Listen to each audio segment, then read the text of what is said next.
And good morning, fellow Toastmasters. I am so pleased to be here with you today. So excited that we are having this event. Thank you so much, Lori Shapiro, for inviting all of us to this fabulous, fabulous day of leadership. Please join me in placing your right hand over your heart. I pledge allegiance to the flag of the United States of America and to the republic for which it stands, one nation, under God, indivisible, with liberty and justice for all. Right. Thank you very much, Now, Christine. Lori, did you want me to deliver the district mission? Please. All right. So as you know, here at the district, we are working towards goals in order to be successful leaders. And part of that is our district mission. The district mission is we build new clubs and support all clubs in achieving excellence. All right. Thank you very much, Christine. I appreciate your participation today. We will be hearing from you in a little bit later. Okay, I'm going to screen share again. And here we go. I'm going to shuffle through the screen share. All right. Oh, let me do that. It says I'm screen sharing. Do you see my screen, guys? I don't know. Yes. It doesn't have that green box around it.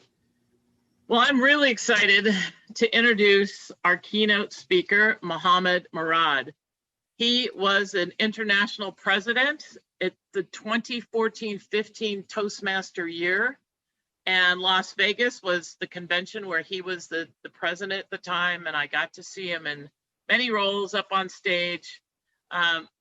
It's just amazing to me. This is the Mohammed's on the left of this picture, and on the right is another Mohammed. His name is Muhammad Ali, surprisingly.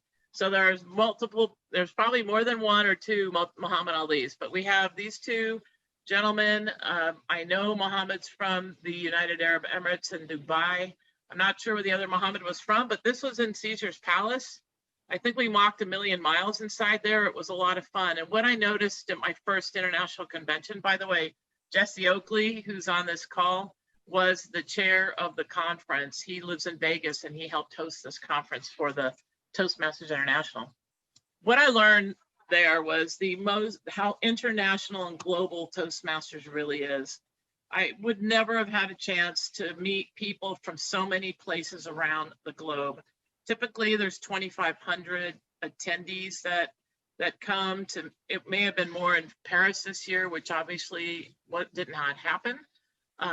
It's very exciting to me. And when you finally step out of your club and you're able to go and experience the international flavor of Toastmasters, it's just totally exciting. And I got, as a district director, I got to carry a flag and the parade of flags at the beginning. And that just was like one of my best ever Toastmaster experience. So it just shows me, no matter what political party you're from or where religiously what's going on in parts of the world, when we come together as Toastmasters, it's all we want to do is improve our leadership and speaking skills. So right now I want to introduce Mohammed Murad. He is just an amazing man. He tells me he is a very introverted person, but you wouldn't know it when you meet him wandering around the halls of the convention. He is, as I said, a past international president and from Dubai. In 2003, he was retired as a colonel with the police force in Dubai, a lieutenant colonel, and he now is an entrepreneur and manages 4 big companies. He is also a certified health coach, loves extreme sports, and then quiet time. He holds 2 master's degrees. He's married. He has 2 daughters, and now he's got 2 granddaughters. And that's like the most important thing to him now, is to be with his family, especially during the pandemic. So I want to just say thank you very much, Mohammed, for participating today. I want you to have a great time, and we are really honored to have you here with us. Ladies and gentlemen, help me welcome Mohammed Murad, past international president. Here. Okay. Thank you very much. Thank you. And thank you, Lori, for the introduction. It's indeed a pleasure to be among you in the Founders District. And it's good to see a lot of familiar faces. Laurie had put the photograph, but there are a few people whom I have interacted with in more ways than some of you. I have Roberta Perry, of course, and Richard Snyder, who served with me on the board of directors, and Jesse Oakley, as Laurie said, was the chair of the Las Vegas conference. And if some of you had attended, you had noticed that in my opening address, I referred to the showgirls who had welcomed me to the stage, and that was a first for me. But it showed that there is a lot of diversity in Toastmasters, and it showed that the experience that we have while going through the Toastmasters journey teaches us so much, and it polishes us to understand better and to make sure that we are perceived as people who are willing to listen, who are willing to understand and come up with ways in order for us to face challenges. And the pandemic is a wonderful example of how Toastmasters could adapt to the challenges and adapt to the circumstances that we have.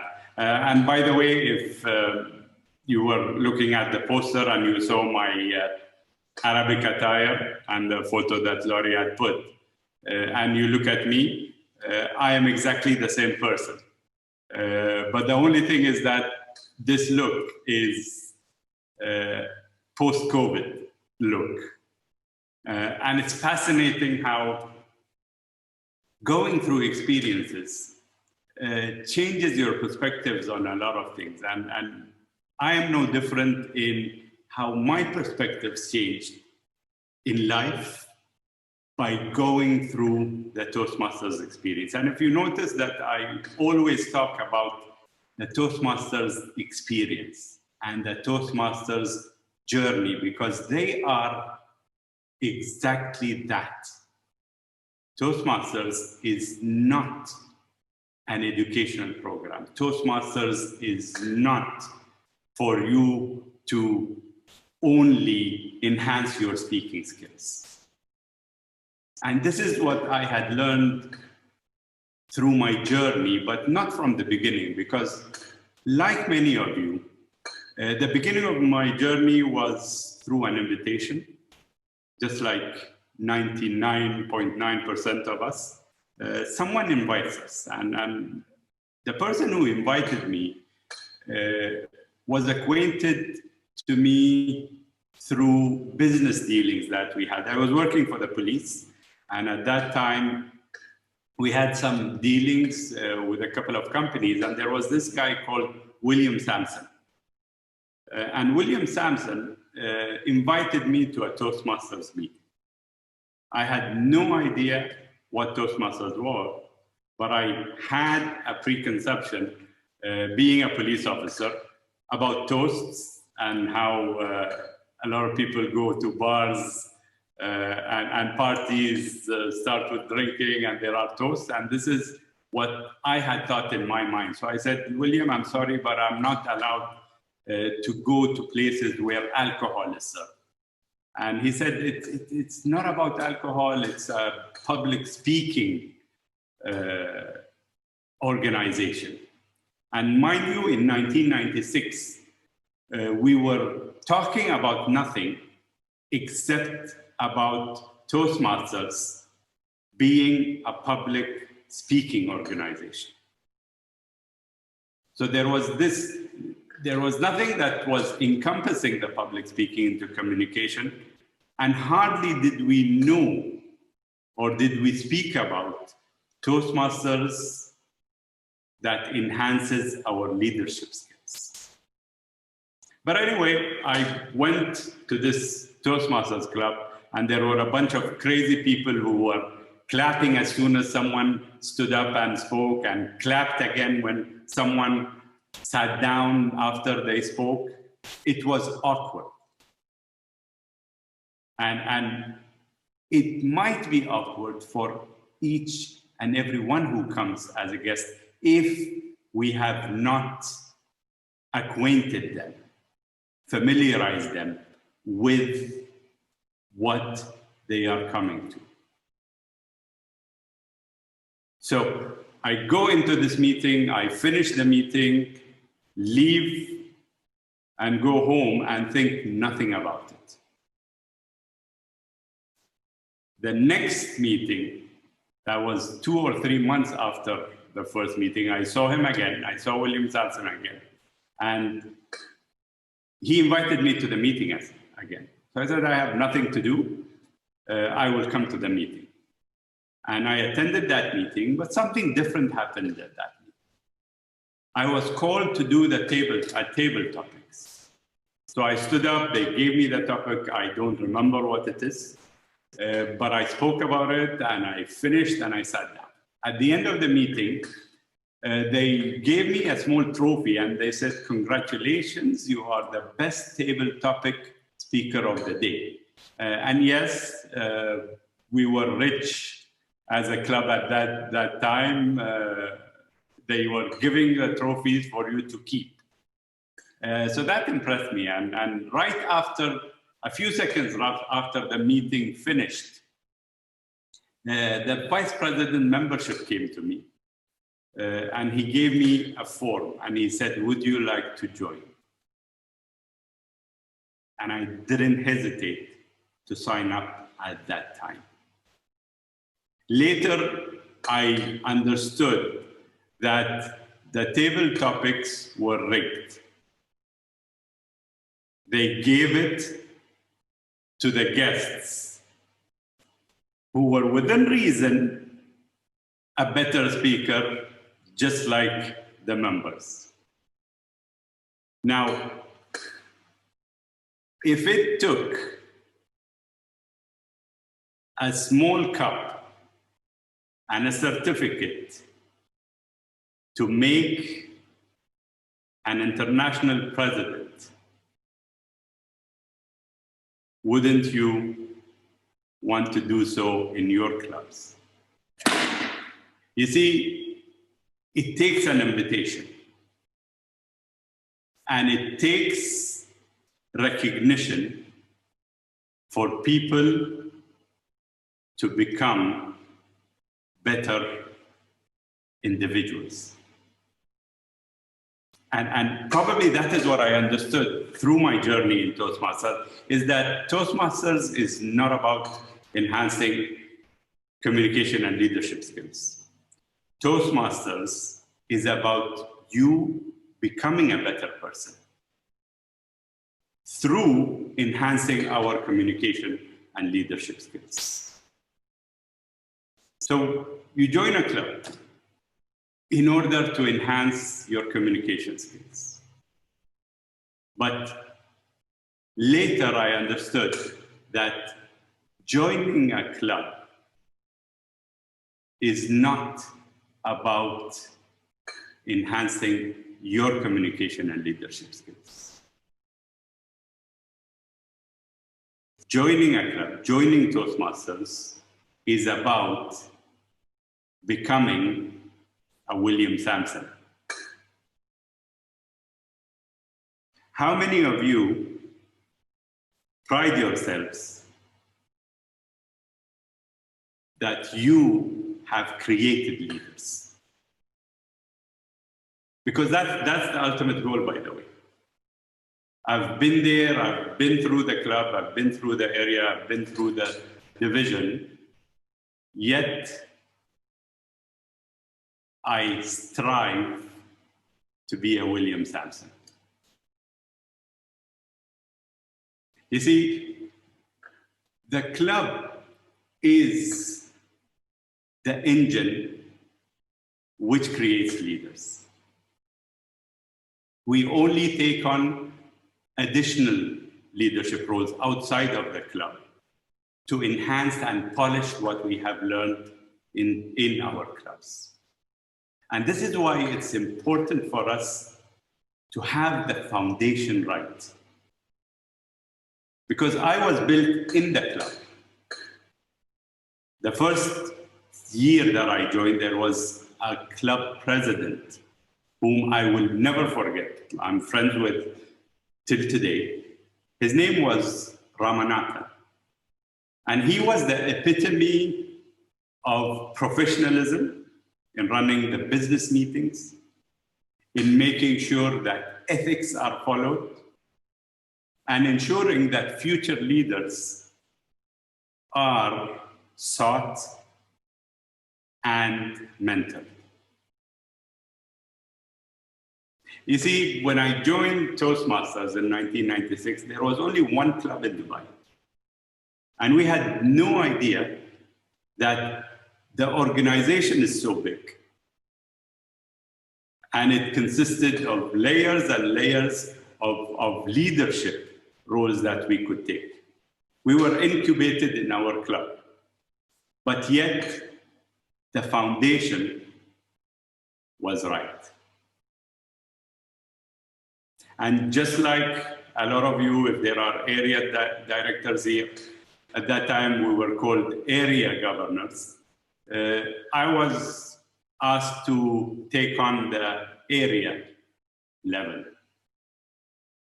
And just like many of you, I was hesitant.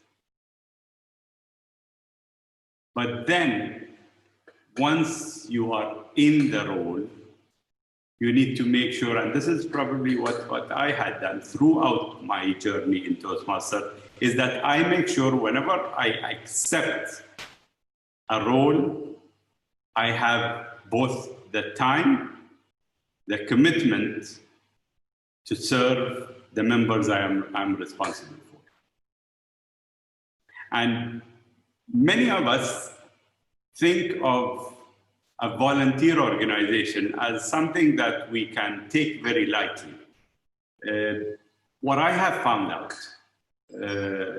throughout the journey is that if you do not take with you accountability in each and every role that you do, you will not become a successful person, whether in Toastmasters or outside. Because you have to take responsibility. We have to understand that whenever we take roles, area director, division director, district director, or officer, we are taking responsibility for the future of many, many members who are working hard in developing themselves. And if that's the case in our officers in the districts, we are going to build generations of leaders who will be able to carry forward the mantle of our organization.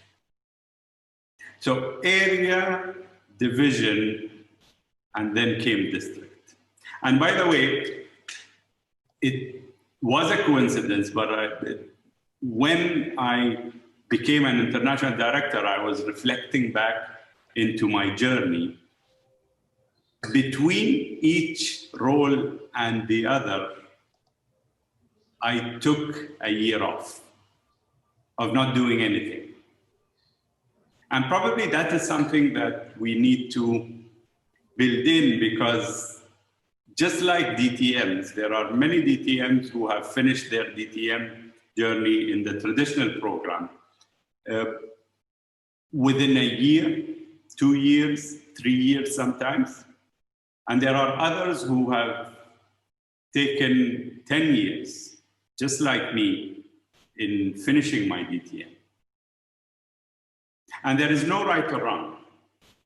But what I have found out is that it pays for you to do the work and then take time to listen. And probably listening is something that we undermine in our organization because it's so powerful for you to listen and reflect and then act.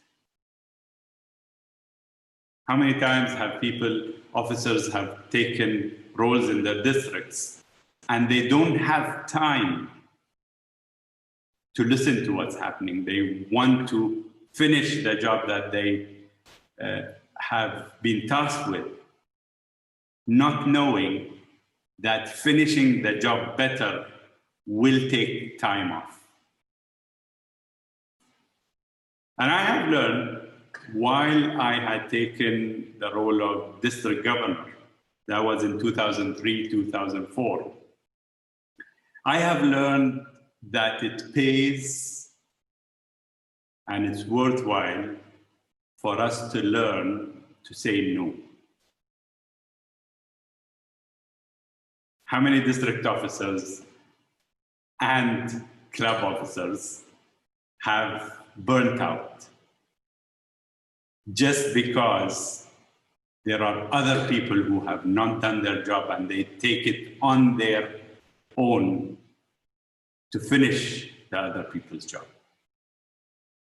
That, my friends, is not good leadership. Leadership is being able to hold people accountable once they take on a role and be able to delegate certain responsibilities and then monitor and look back whether things have been achieved or not. And probably that is something that I have learned during my international director time. That was 2007 and 2009, where you learn a lot of things. And probably that is something that, again, some of the leaders don't take time to do. You learn while you are an international director in order to see whether you are able and can take on additional roles. So again, I go back to listening. So important. I will never stay back and say that you need to go ahead and achieve your goals without having time to listen. I wanted to let you know that I have learned much more through my failures than through my successes. And probably the most prominent aspect of my journey was when I ran for international director in the year 2006, where I didn't prepare and was full of myself. I thought I'm well known, and by the way, we achieved districts #1 in the world the year that I was district governor, and that was the first year that our district was pronounced provisional. And therefore, I thought, it's easy. I'm going to go through the elections and I will win and I will become an international director. That didn't happen. I failed miserably. And that taught me a very, very important lesson, that never be ill-prepared for whatever you do. So next year, I ran for international director again.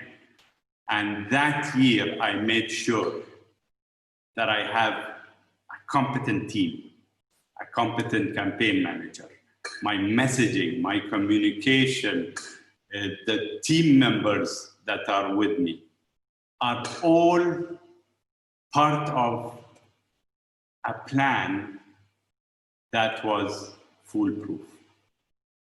At least it is foolproof to my satisfaction. Whatever happened after I had done proper work was none of my business, because that was up to the voters. But what I understood through my previous journey, the year before, is that you need to do exactly what you have to do. And I was grateful that I had won the elections that year, and I served 2 years as international director, which was filled with learning experiences. And I learned that I didn't know the organization, although I had read all the manuals and made sure that I understand whatever are in the books. Yet, what I understood is that the organization evolves. And it's a different experience at each and every role. And it's fascinating when you take the helm as international president, where you have this body of so many individuals with years and years, more than 200 to 300 years of Toastmasters experience collectively. And you are tasked with managing this group into making sure that the strategic plan is achieved, goals of the strategic plan, and making sure that everyone stays together. And that is something that is not easy. Whether you are in a club with an executive team of 7, or an area, or a division, or a district, it's exactly the same, but the dynamics are different. You see, when we become teams, we create a certain dynamic which no one will understand except for the team members. And the beauty of leadership is that we learn fast enough what these dynamics are and capitalize on them in order to go forward. That is the beauty of what Toastmasters does. And there are many people who are hesitant into saying that probably it's not what I have to do, or probably it's not what I want to do. I have an advice for you. If you don't go through an experience, you will never know whether it is a fit for you or not.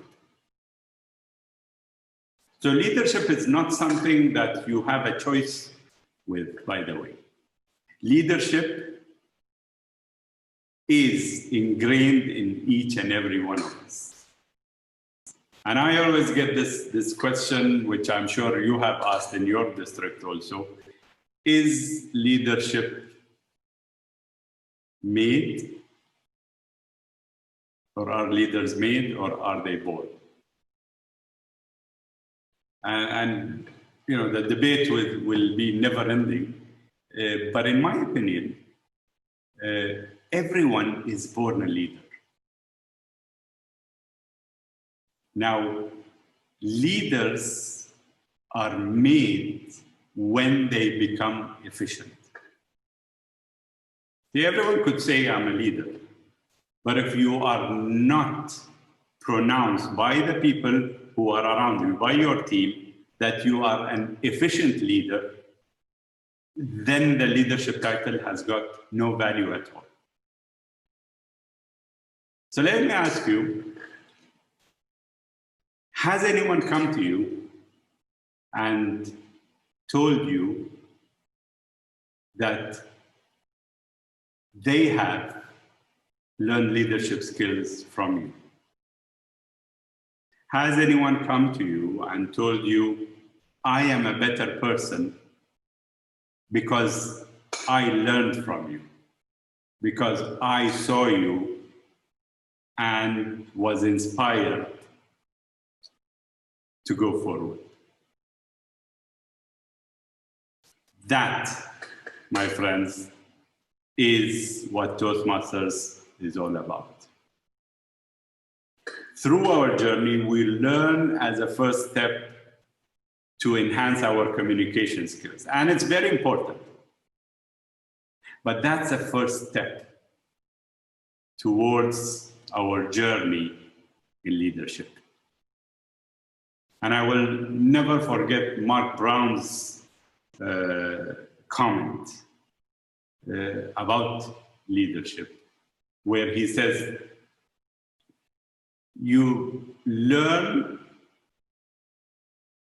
to help yourself first, but then you learn that you are not able to help yourself unless you help others with you. That's a fascinating phrase that I have heard from Mark Brown. And it's something that stuck with me for a very long time. And I suspect it will stay with me for the rest of my life. Because helping others is my goal in life now. And by helping others, I am enhancing my own skills and my own experiences. And the more leadership roles we take, the more capable we are of helping others. Now imagine someone writing the viewpoint in the Toastmasters magazine, and this Toastmasters magazine gets to 350,000 members, 360,000 members, even if it gets to half of them. And there is this one sentence that would make a difference in one person's life. That is ultimate leadership. You never know when you will make a difference in someone's life.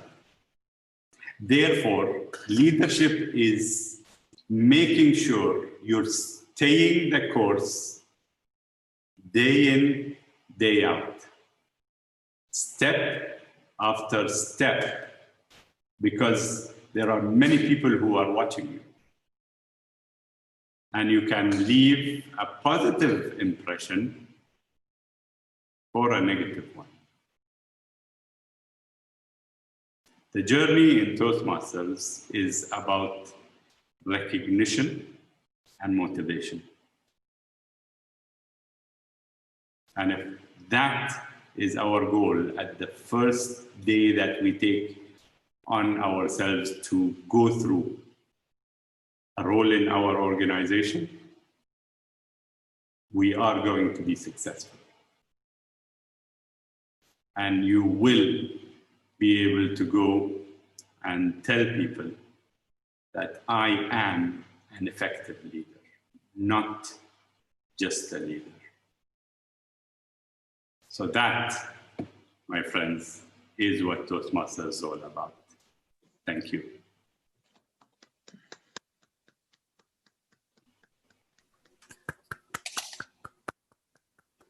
Well, thank you very much, Mohammed. That was very inspirational. It always amazes me at the amount of years that you and the other international directors and leaders, the international officers spend. It's about 12-year journey for everybody, from the time you become an area director to the time you become an international president, plus the years in between where you take breaks between the different roles, as Mohammed mentioned. So I really thank you for your time today. It's 12 hours difference in time, so it's 9:25 on a Saturday evening. Thank you for sharing your time with us and your experience. Much appreciated. You're welcome to stay and listen to the next sessions and participate in afterwards, so people can ask you some questions, but we're a little over right now, so we're going to move forward quickly. Thanks again, Mohammed.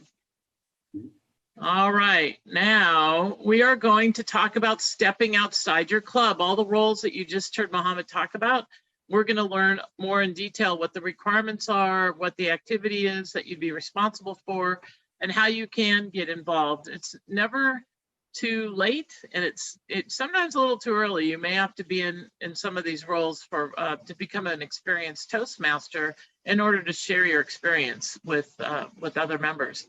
So if you're in a club, you're one of the members of your club, and then you have your area. You could become an area director. Once you're an area director, you could become a division director. And then after division, there'll be district roles you'll hear about today, the trio. You'll hear about the region advisor role, the Toastmasters International director role, and the officers after that. So our presenters today, we're going to start with Richard Snyder. He's a past international director, and he's going to talk, and he's been an area director 3 times, most recently, and maybe a year or 2 ago. I remember he went back, and he loves working with clubs. So he'll talk about area and division. We have an area director and a division director that'll also share their experience. District is going to be discussed with 3 experienced district leaders. And then the region will be Vicky. She's our current region advisor. And then Michael Ozier will take us into the international roles as well. And maybe a couple words on world headquarters. So with that, I am going to introduce, let's see, I forgot. There you go. So the district leader roles, I should have been advancing this. Richard Snyder. So I'm going to hand over the control of the meeting to Richard Snyder, who will then talk about the area and division director, and then Julie will share on PRM. Richard, take it away. And you're on mute.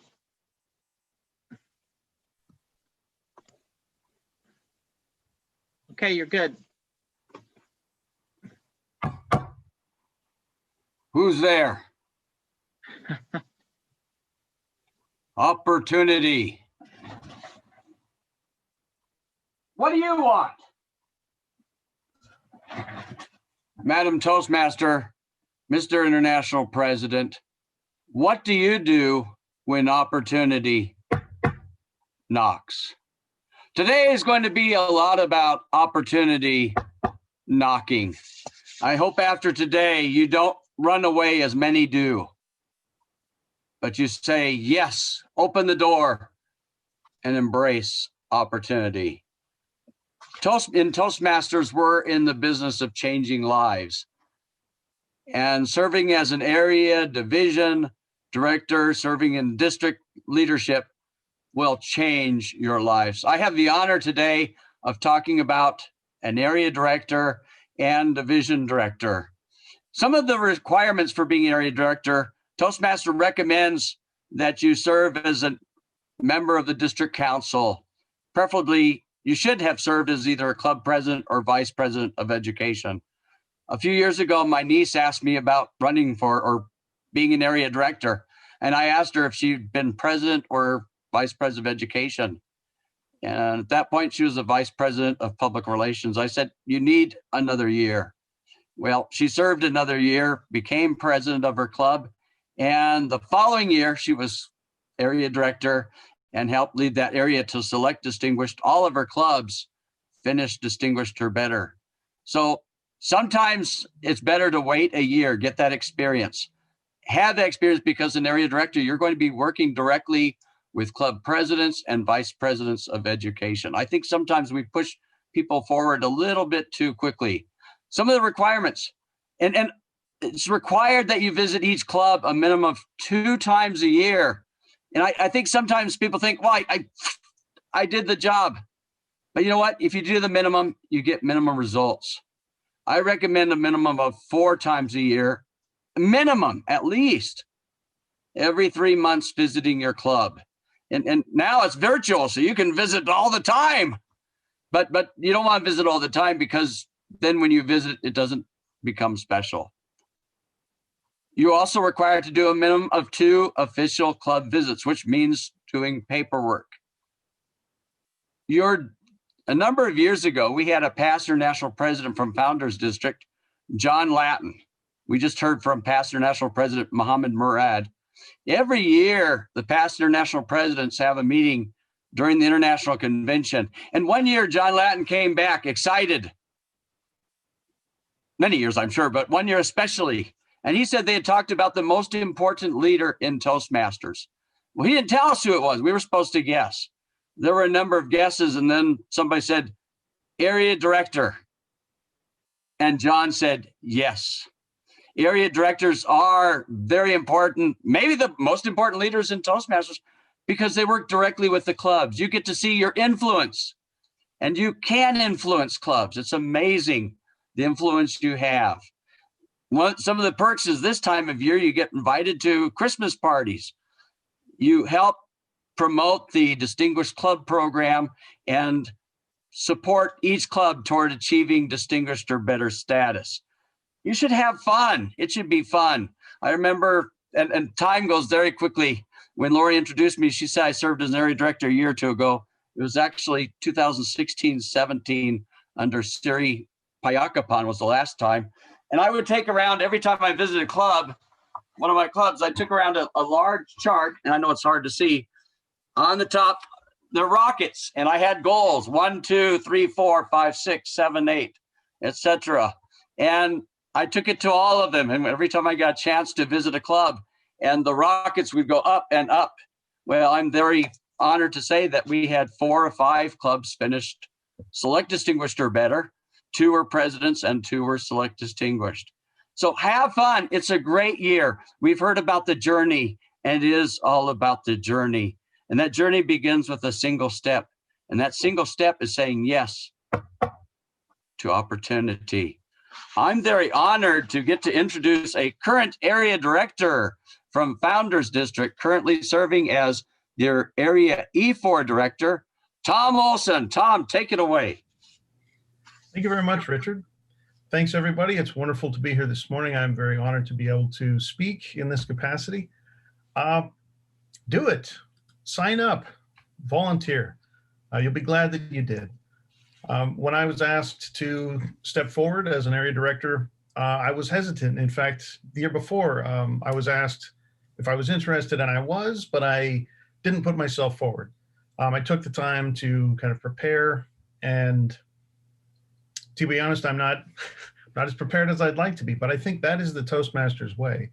Learn by doing. So I would say put yourself out there, even if you're not sure you're ready. My experience has been wonderful. Primarily, I'll tell you that the experience has sort of provided the opportunity and the accountability for me to do things that I always wanted to do since I joined Toastmasters in Orange County, and that I thought, I should do that. I should go visit other clubs. I should meet other Toastmasters. As I became a leader in my club and went to the LACE experience, I'd look around and I would see these people who were making all of this happen. And, people who were just there and very active in the district. And I thought, I'd like to meet some of those people. I'd like to get to know more of this, because it's kind of, at that level, the people that are going to LACE, the people that are stepping forward and volunteering are the people who are, they're maybe, I don't want to say more dedicated to Toastmasters, but that part of Toastmasters that if you're drawn to these roles, if you're drawn to this sort of thing, there are a lot of people that feel the same way. They're all kind of studying leadership, that are very actively participating in that journey. And so that has been really wonderful. When you go visit your clubs, as Richard mentioned, not only are you there as a guest and a visitor, and you get to participate and, talk to people, but you are as an evaluator. So just as you evaluate speeches now, And you learn more by, when you watch a speech differently when you're evaluating. Same thing when you watch a meeting unfold. I've learned a bunch about the timing of things, how people even phrase certain things. And I've brought that back to my club, and it's improved things. So selfishly, you'll bring things back to your club. And then what's great, though, is that you can communicate that to the other clubs. So you kind of can help share experience across not only your area, but across your division and the district. So that feels good. Feels good to give back. I did get to help teach a little bit at LACE, some of these makeup trainings. And I could do better with that. I'll tell you that my first class was not awesome, but it will be better next time. Same thing with my reports. As Richard is saying, that you should visit more than I have. And I would like to do that. So in the coming year, I will do better with that. So, but that's the thing. It's a supportive environment. You've got all these people here who want to see you succeed. The people in the clubs want to see you succeed. And so I highly recommend doing it. And as I said, step forward, even if you don't think you're ready. In fact, maybe because you don't think you're ready, if you're almost ready, everyone here will help you get there. Thank you. Thank you, Tom. And one other thing about being an area director, you become very possessive about your clubs. They are yours, at least for that year. And I've had the opportunity to visit 2 of the clubs I served 4 years ago. And it's an experience you never forget. All right, well, let's move on to division. In terms of serving as a division director, you must have served at least 6 consecutive months as a member of the district council. And you really should go beyond that. You really should have served as an area director, because you are going to be working directly with the area directors to help support them in being successful. So you really need that additional year as an area director under your belt. You will feel so much more confident and comfortable. In addition to that, you'll be working toward achieving the mission of the district within the division. That means promoting membership building, retention, and club building, and also, of course, educational accomplishments. You should hold division council meetings every month, and you also work generally with 4 to 6 area directors, and of course, their areas. And that's why you really need that experience of having served as an area. In addition to that, you want to help ensure that all clubs in your division and areas in your division are distinguished. If all clubs are distinguished and all areas are distinguished, you're going to be at least a distinguished division director, provided you don't lose any clubs. To be president's distinguished, you do all that, and then you have a net growth of at least 1 club, and that's where the club extension comes into call. Part of being a division director, again, is more leadership experience. I was very proud to serve on an experience council. I'm going to share that picture with you. This is going back, it's a vintage picture going back a few years. And I don't see the picture. So I don't see the screen sharing. You need to try that again. Oh, thank you. Okay. That says screen sharing. And then click the upper left box, and then on the bottom right, click on share. Screen share. Richard, try bringing up the photo and then doing the share. Screen and share. We practiced it. You did get it. I saw it. Yes, it was there.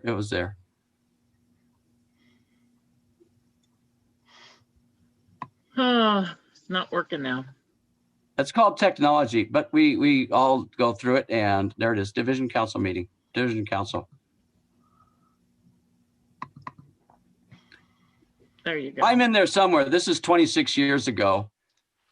This was my mentor, and that's something I can't stress strongly. And area director, let's see, I think I'm muted.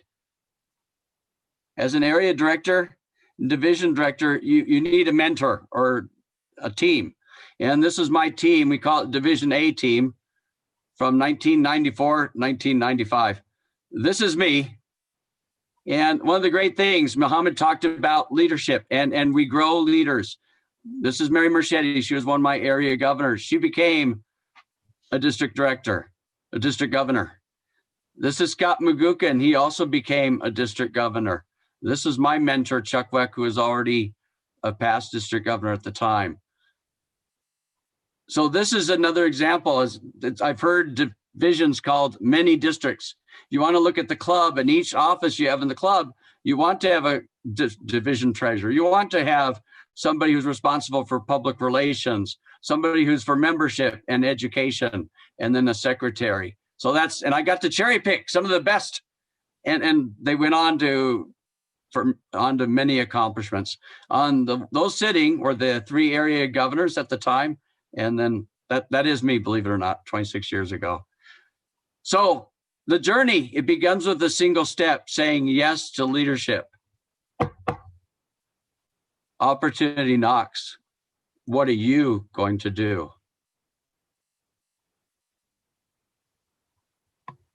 And now it's my honor to introduce our division director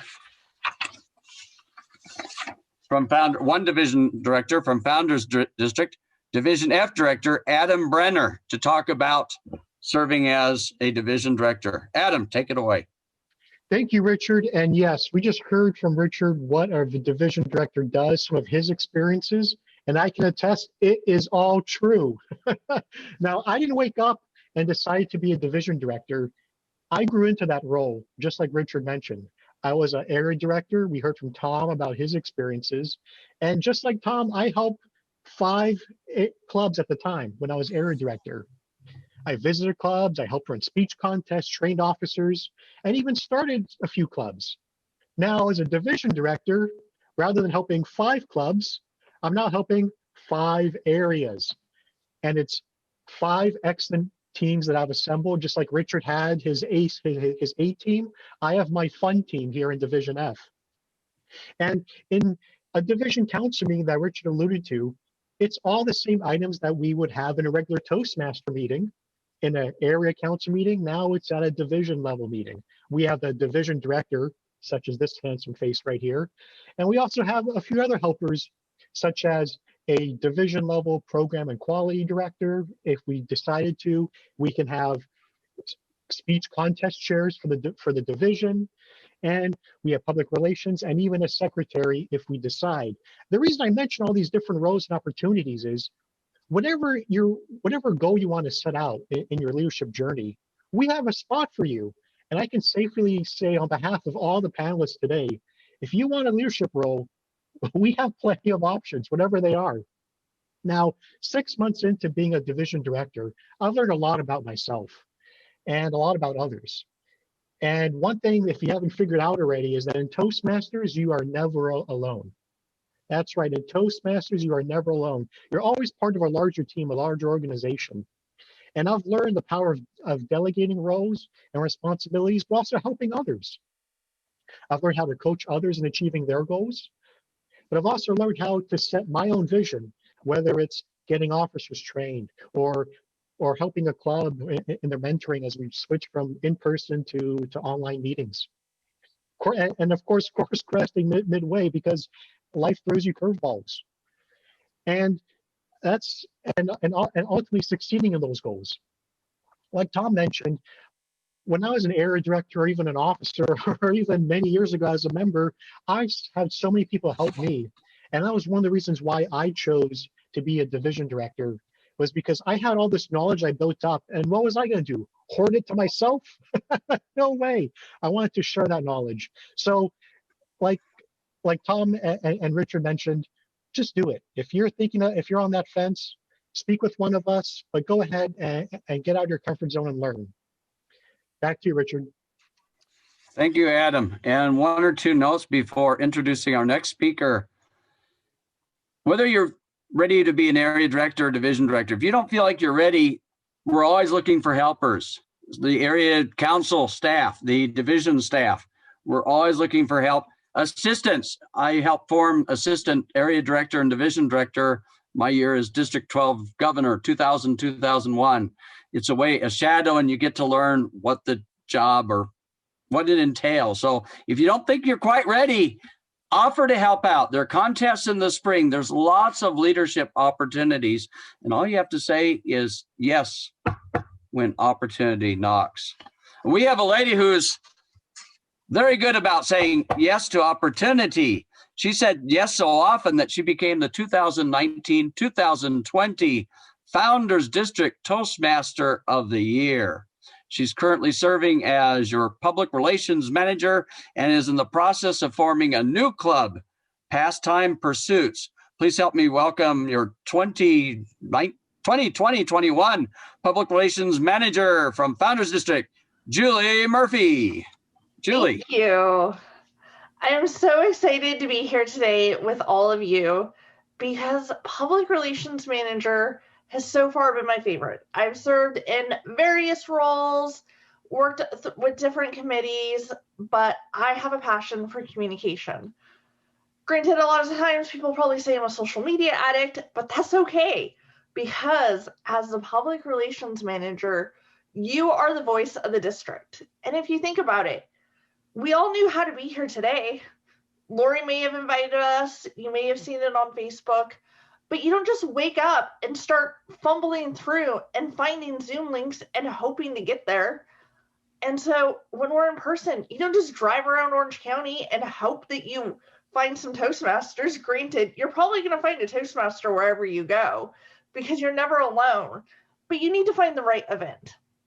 So as a public relations manager, you are that voice. You are the one working with all the district leaders to help promote their events because we want all clubs to achieve their goals. So it's really important that you work with your trio to find out when are the training dates, when is LACE, because it's a fabulous event.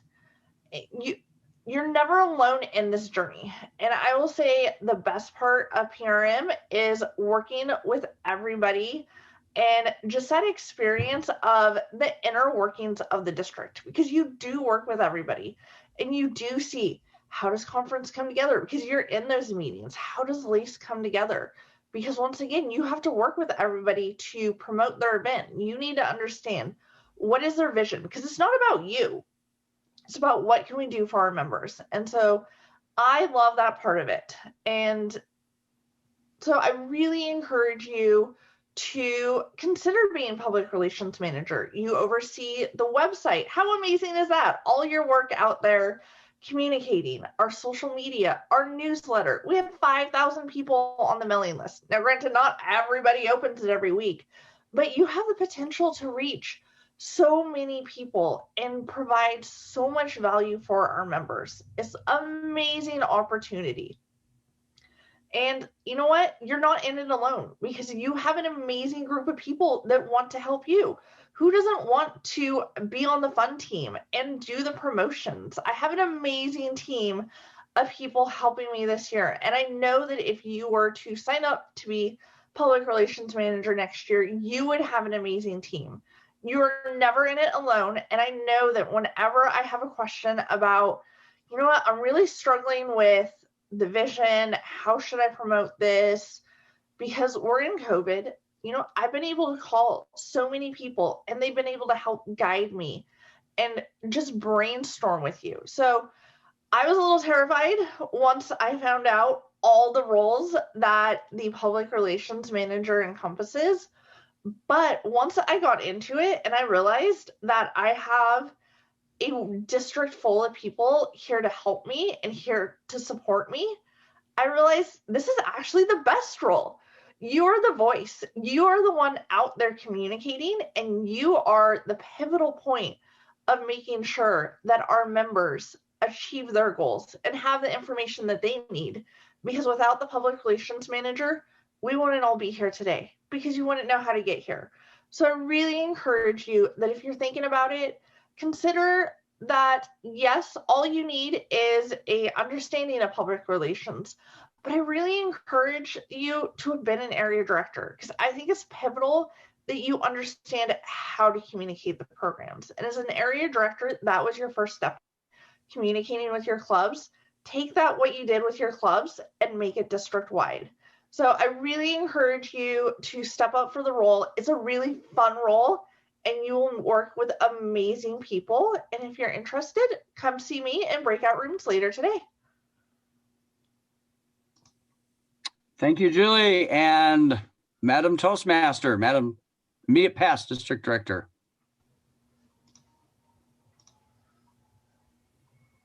There we go.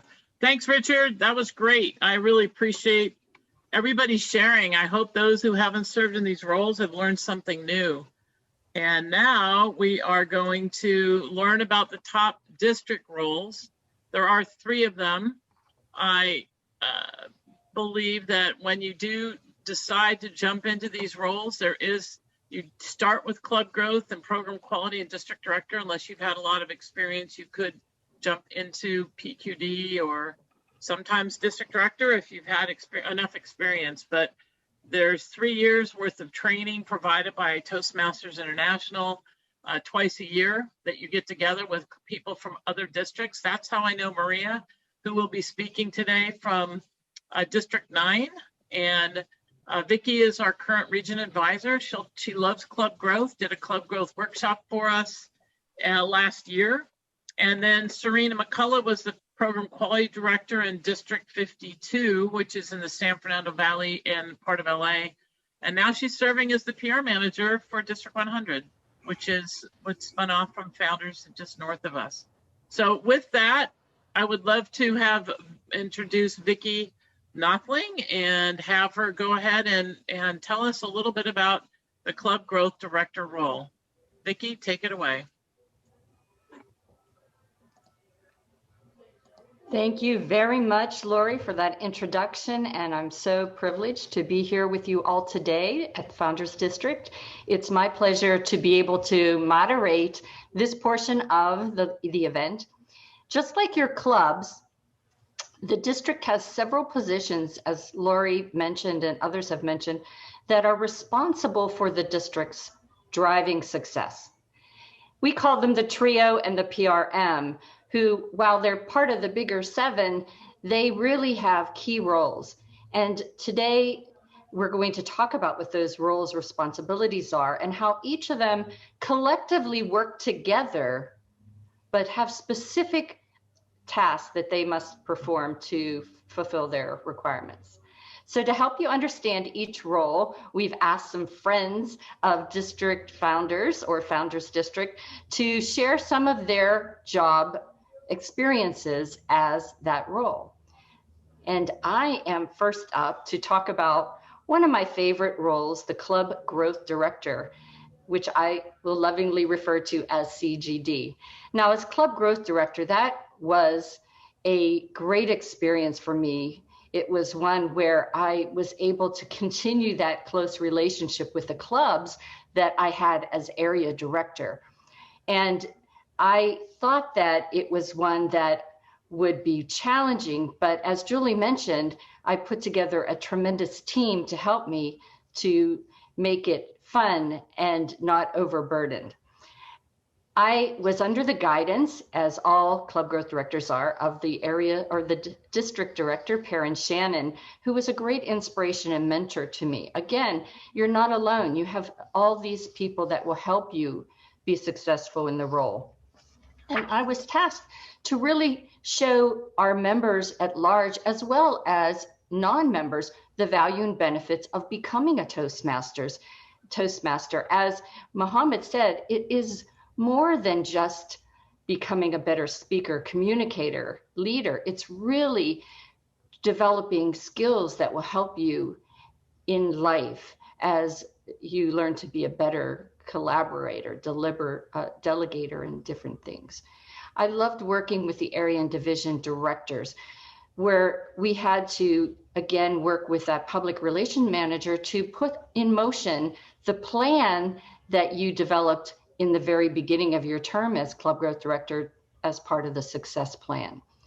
I oversaw the district marketing, and we were asked to be so creative and innovative, and especially in this time of COVID, the current district club growth directors really were able to expand and get outside of the box to be able to do their job. I developed programs to foster and to be sure that the clubs became successful. The promotions helped invigorate those struggling clubs or build stronger membership and engage members to quality clubs, which then fostered that whole idea of what Toastmasters brings in value and benefits. Each club chartered, each club saved, each member celebrated, made that role of club growth director so valuable and so worthwhile. Now, with great pleasure, I would like to introduce the next speaker. Please welcome distinguished Toastmaster, Serena McCullough. She was a past program quality director in District 52 and currently is the public relations manager in District 100. And she'll speak to you about her experience as public or as program quality director. Please welcome Serena.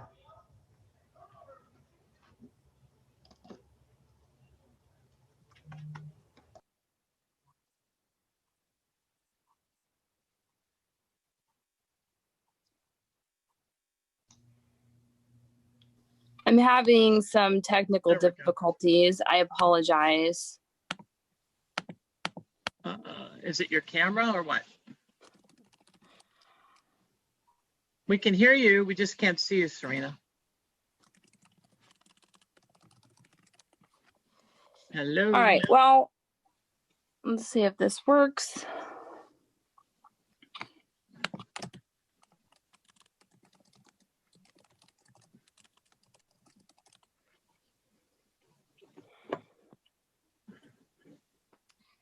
Can you guys see me? Yeah, very Can you nicely. hear me? There you go. Woo-hoo. Perfect. It's a miracle. All right. My talk is about being the program quality director. That was one of the most incredible experiences I've had in my entire life. And I know I'm young, so what does that tell you, right? What do I know about incredible experiences? But the thing is, being in charge of people takes a certain kind of person, because you have to start with the concept that you're not in charge. We like to think that when we're, the boss, or we have a title or whatever, that we are pretty much solely responsible. It's all on us. But the truth is, leadership, as many of my previous speakers have talked about, it's about sharing responsibilities, about bringing others on board and getting them to be their greatest self. Their leadership experiences are meant to make them into an incredible leader. The first thing that I learned about being program quality director is that we had to, well, all of those that were program quality directors had to put on a number of events. If anyone's ever managed a wedding or a corporate event or something like that, that's the equivalent. And maybe the biggest event I had managed at that point was a 20-person birthday party. Maybe a coworker, is having a baby shower. That's what I had experienced. And it really pales in comparison to the amount of work and time and effort. But the great thing about it is, when I had been program quality director, I'd previously served as club growth director. So going from one position to the other helped me build the skills to get the individuals that would help me become the best program quality director I could be.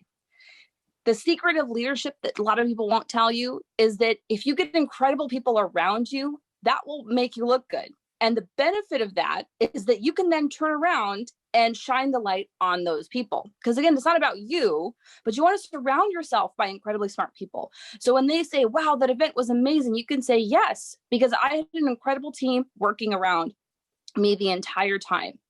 You start learning about all the work that goes into it. And when you get the work divided up and you have 20, 50 people, and I had at least that many working on this event, that ended up being able to go incredibly smoothly, considering all the tiny little details that had to happen, because I had that many people working on it. There were at least 5 people on registration. There were 2, I actually had 2 co-chairs, because I knew that I would want 2 people, and they happened to be great friends, and they worked well together. Their relationship worked very well. And that ended up helping me and able to make the best conference that I could have. But it's not just about events. A lot of program quality director is about inspiring others to continue on their leadership journey, which means continuing on their path towards DTM, to take a leadership role, to fulfill whatever they're working on so they can meet their Toastmaster goals. We all came here for something, and that's how I started out. One thing that I ended up doing, which was a little different, was to start taking surveys, find out, are people interested in leadership in the very beginning of the year? Where do they want to get in their educational program? At that time, Pathways was still a little bit new. We had it, but it wasn't 100% integrated. So I started finding out, do you want to learn about Pathways? Do you want to take your first steps? If you ask people, you'll be surprised by the answers you get. The other thing we also did is we asked for feedback throughout the entire year for all of our events, for all of our trainings. And that way we ended up getting what people really wanted to know, what they really were interested in. And we had record turnouts for our leadership training. We had record turnouts for our educational and for our conference. We filled the room. We ran out of food. We ran out of seats. That's what you can, I mean, if you have that at your event, you know that you did something right. And again, it was my team, the people that I worked with that helped me. As you go up through leadership, you'll find that you meet more people that are like-minded, that want to help change the face of the world. And you can do that in Toastmasters, one step at a time, one leadership position at a time. If you're thinking about whether you should take the plunge, take it. Take that next step, because you have a family waiting for you to help you succeed, and then those after you succeed. Thank you. Thank you, Serena, for that. Excellent job. All right. So now we will move on to that position, the top dog, the district director. And sharing her experiences as district director, we have distinguished Toastmaster Maria McDonald McNamara. I'm sorry. IPDD, District 9. And District 9, if you remember from the map that was shown, is way up in Washington and Oregon. So please welcome Maria to talk to us about her experience as being that district director. Maria? Thank you. Can you see my shared screen? Are you able to see that? I'm not sure. Yes, clear. Okay. Okay. Hi, I'm Maria McDonald McNamara. I am in southeastern part of Washington. We actually cover 3 states, which is northern Idaho, central and eastern Washington, and the northern part of Oregon. So we have a little challenge because we have a lot of distance, but we are a group that is determined. We're one of the smallest groups, and we've come up through a lot of challenges. As district director, I want to reiterate some of the things that some of the other speakers had said. I think it's really important before you become a district director that you make sure you've held the other positions in the trio and other positions going up, because they complement each other. By the time you're a district director, you should know everything that a PQD has done or a club growth director has done, because you've experienced it. And by being a district director, you can be a mentor and a help to someone else. Whenever I'm stuck or not sure about what's going on, I go back to our tagline and some of our mission statements. Tagline, where leaders are made. That's why we're here. We're to become better leaders and better presenters and better speakers. One of the things I would suggest with you is, look at your own why. Why did you join Toastmasters? What is it that you want to get out of it? I shared mine online, a part of my why, and it's always going to be evolving. But the catch is to always stay positive and feel like you can always manage your challenges. Don't run away from them. As directors, we always need to fall back on our club missions. And why are people joining? We empower individuals to become more effective leaders and communicators.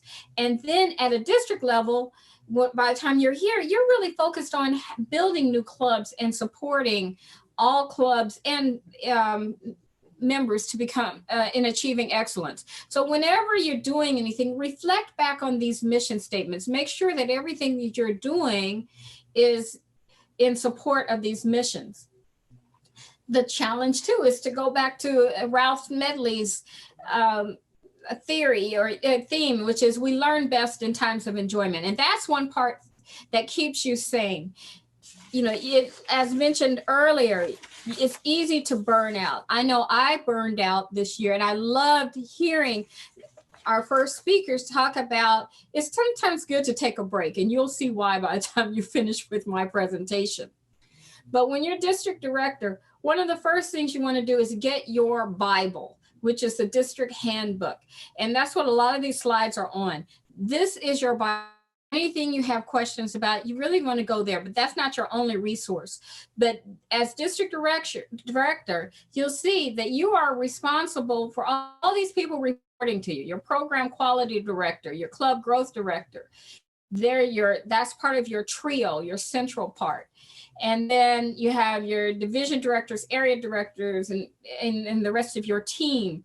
They all report for you. So it's hard for you to take on one task. You're trying to managing and trying to be resourceful and help these other members to reach their goals and achieve it.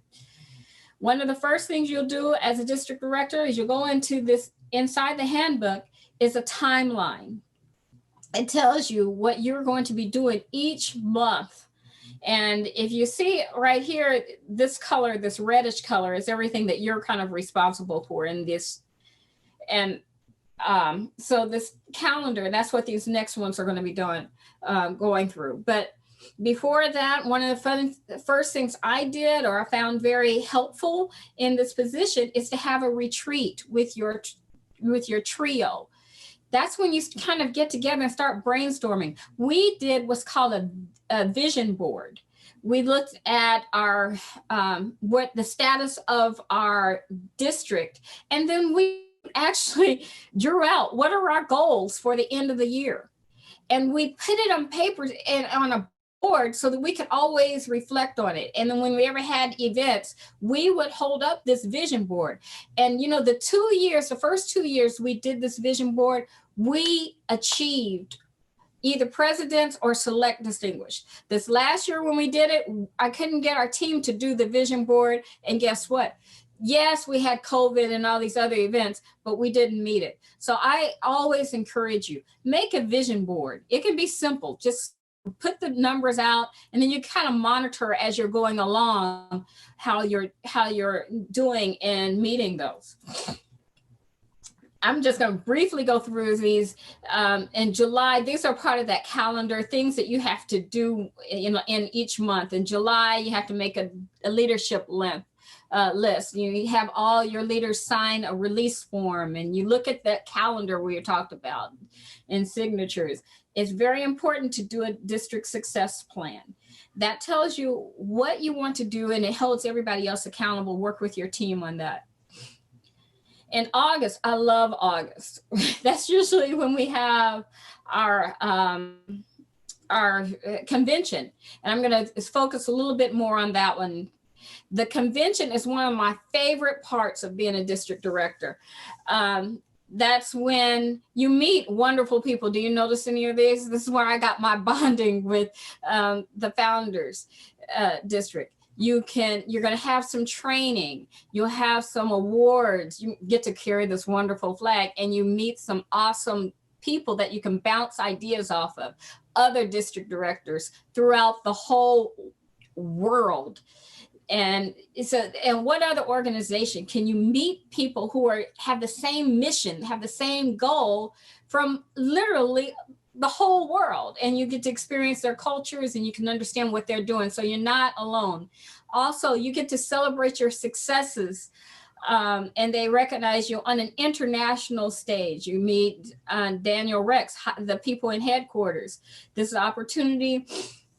We nominated one of our members from our club, from our district, for the president's, oh my gosh, I can't think of what it's called, but it's a president's award. And he actually won it and was celebrated on the international stage. So you see someone in your district who's doing exceptional work, you can highlight them. I can't emphasize enough mentors. Mentors, be one, get some. I have more than one mentor. One is on our line right now, Jesse. He helped me through my whole district year as district director. I couldn't have done it without him. Sometimes I have to ask him, what are some things I can do? Or if I'm having stresses, he walked me through it. He helped me through it. Mentors can be on your level. These people are in my town, and they helped me from the time I was president of a club all the way to district director. I even had mentors that were international presidents. And I think it's very important when you're a district director to get mentors on every level, because these people are resourceful. They've gone through what you've gone through, and they can answer and brainstorm and give you ideas on a different level than on the local level. So I recommend having people high up, people in your district, and even people outside your district. It is so essential for success. I couldn't have gotten it that way without them. Toastmasters, as mentioned, gives you lots of support. This is Richard Peck. He has been supporting us since last year. We had him to come, and when we were doing this whole COVID thing and everything was changing and pathways, he was a guest speaker, and we did a Q&A with him where he explained to us what's going on, so our members were not lost. We had a tight connection with our RAs, past and present. And then one time we had a little difficulty as a trio. So we had to have a mediator, and Toastmasters provided that. And it was awesome. We learned so much about how ourselves and how to get along with one another. So Toastmasters, I can't emphasize enough, get mentors, get support. You also I was inspired. It's kind of weird. These 3 years when I was club growth director and PQD and district, it was always all female, which is crazy. I would always suggest having a little mix, but it was just so weird how we did that. And we also had an international president that was Lark. I'm like, wow, this is a year of female leadership. But once again, you can see when you go to the international conference, you get really inspired not only by the leaders, but you also see opportunities to see professional speakers, or you get to be a judge for the world champion of public speaking and see those. It's just an exciting time. Carrying the flag, new opportunities. We did this is a sing-along, and I helped Ted Cochran, who was a past international president. He and I worked together and had this fun activity where it's like karaoke. We had people highlight their talents. Just find your fun. And that's so important as a district director. Yes, you have all these milestones that you have to beat every month. And it's good to lay them out. There's also in their district handbook, but it's important to know you're supposed to have fun. Mid-year, you will meet with other directors, other trio teams, and you'll go through some trainings and they have all kinds of meetings, but also make sure you have fun. We found fun on the golf course. A couple of our trio members were having stress, and I said, let's take it out on the golf course. So I put them in a cart where they had to sit together and talk about it, and while I golfed. Okay, yeah, you have to find your fun wherever you can find it. These are other things, deadlines you have to do. Once again, I want to mention that what Ralph Smedley said, we learn in the best moments of enjoyment. You have other people who are becoming leaders. As district director, you are to support them. You're not to do it. You're supposed to empower them and encourage them.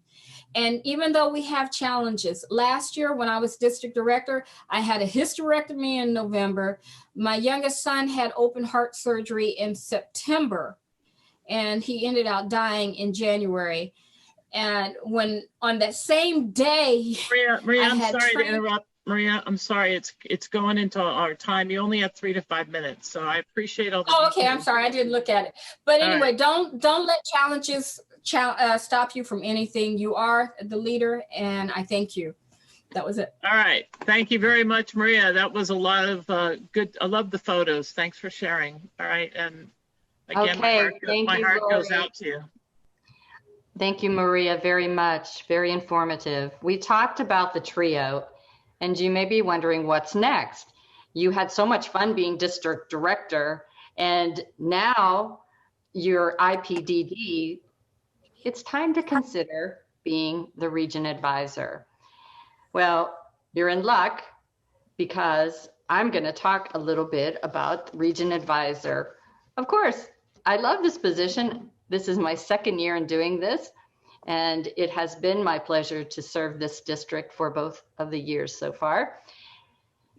What exactly is the region advisor? And again, as I mentioned earlier, with COVID, it changed what region advisor roles and responsibilities look like, or really not so much the responsibilities, but how we fulfill meeting those responsibilities. I have to say, in some ways, it has some positives because if you don't know, I'm from Georgia. And whenever I applied for region advisor, I left it open. You can put me wherever. And so they gave me California. So last year, I was only able to visit districts between July and November. This year, because of COVID, I'm able to zoom in on your meetings, your events so much more often. And I think that's more impactful for me to get to know you better, but also for you to get to know me. The time that you can apply is between July 15th and September 30th. And you again must serve as the IPDD to apply. But as Mohammed said, you don't have to do it that year. You can wait a few to decide. In this role, it's one that suits me perfectly because I love to train, I love to facilitate, and this is right up my alley. We are asked to train the district leaders just prior to that international convention in August, where we have our first training with them and are helping them to just get a foundation for their role.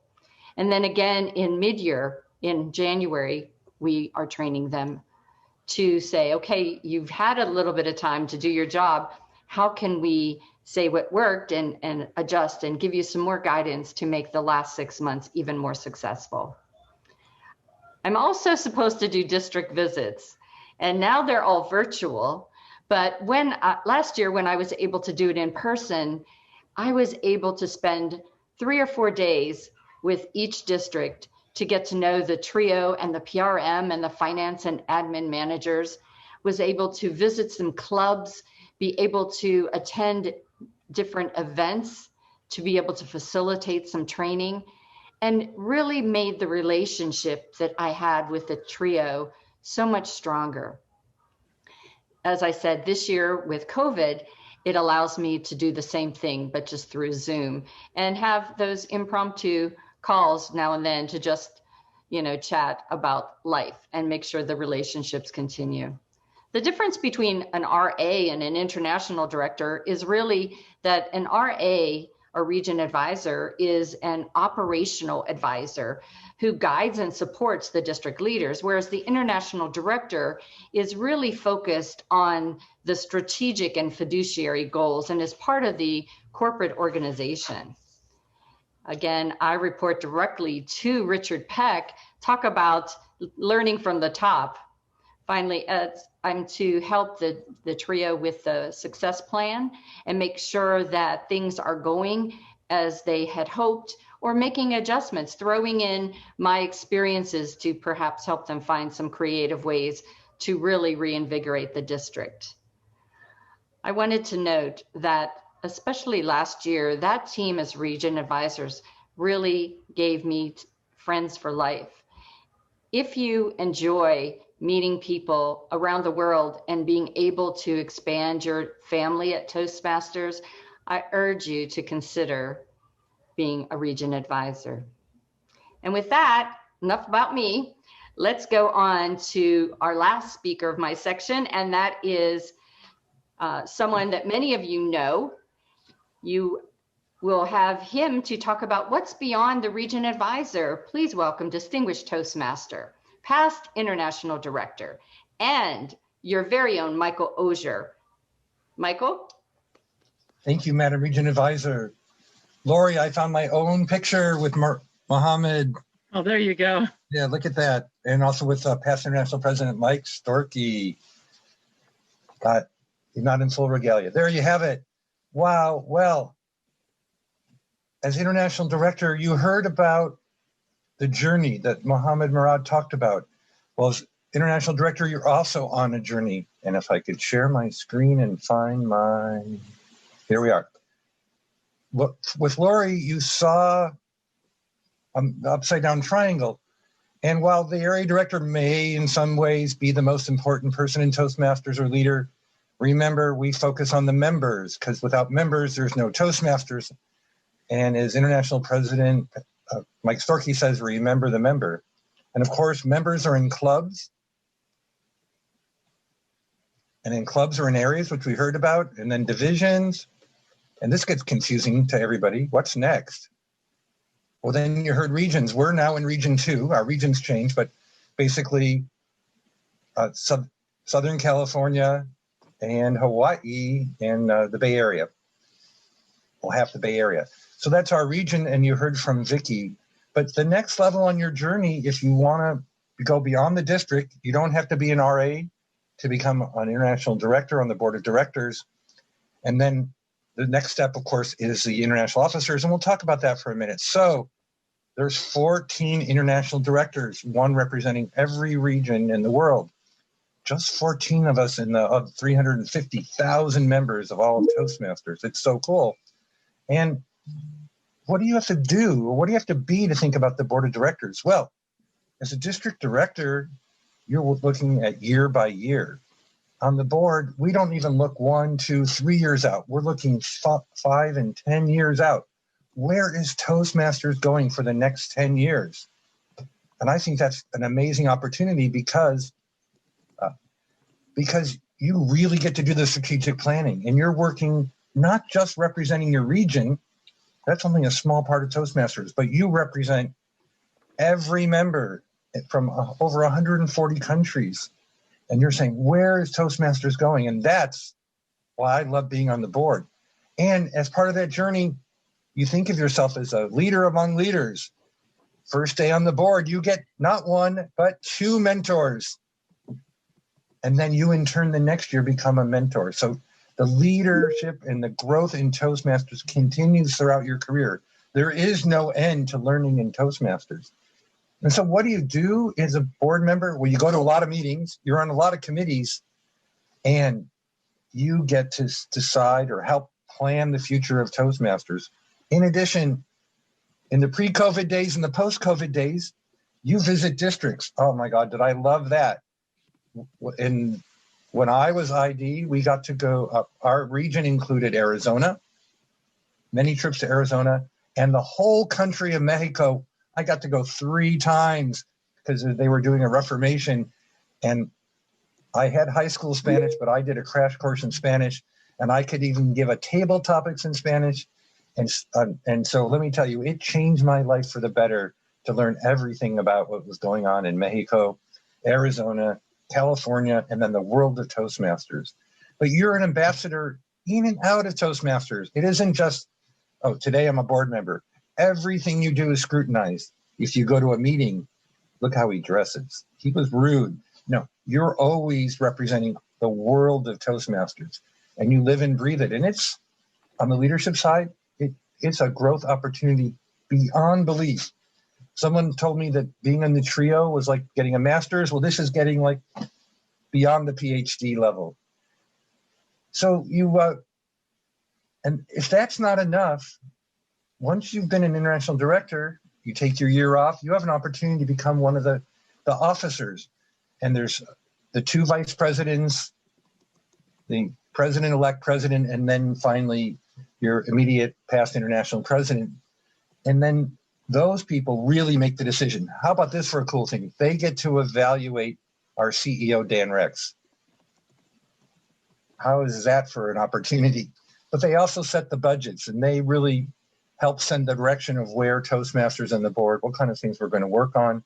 And of course, they're representing even at a higher level all of Toastmasters. But your journey, once you've been an international director or been on the officers, your job is never over. Every year I get appointed to some committee of the of world headquarters, or if you're an officer, right after you come off the board, then you lead the International Leadership Committee, and then you also are on the Past Presidents Committee. So in Toastmasters, it's easy to get in, but you never get out. And I always thought from my very first day when I met besides Richard, when I met my first international director outside our region, I always said, that's what I want to do. I want to be part of that group that's making those kind of decisions, working at that level. And I was so thrilled, honored to be elected in 2016 through 2018 and get to meet all the people and make a difference. And let me tell you, we're always servant leaders. When Vicki did her August training this year, I volunteered to be her Zoom master, and I did whatever Vicki wanted, even as a past international director. And by the way, she's now drafted me to do mid-year training. So like I said, whatever Vicki wants this year, she gets from me. So I think that's a great example. Not Vicki's a great example of I do whatever is needed and whatever is asked. Lori wants me to present here, I present. Next week, I'm presenting in District 100, and Vicki's got me up at 6 in the morning practicing for her training come for January.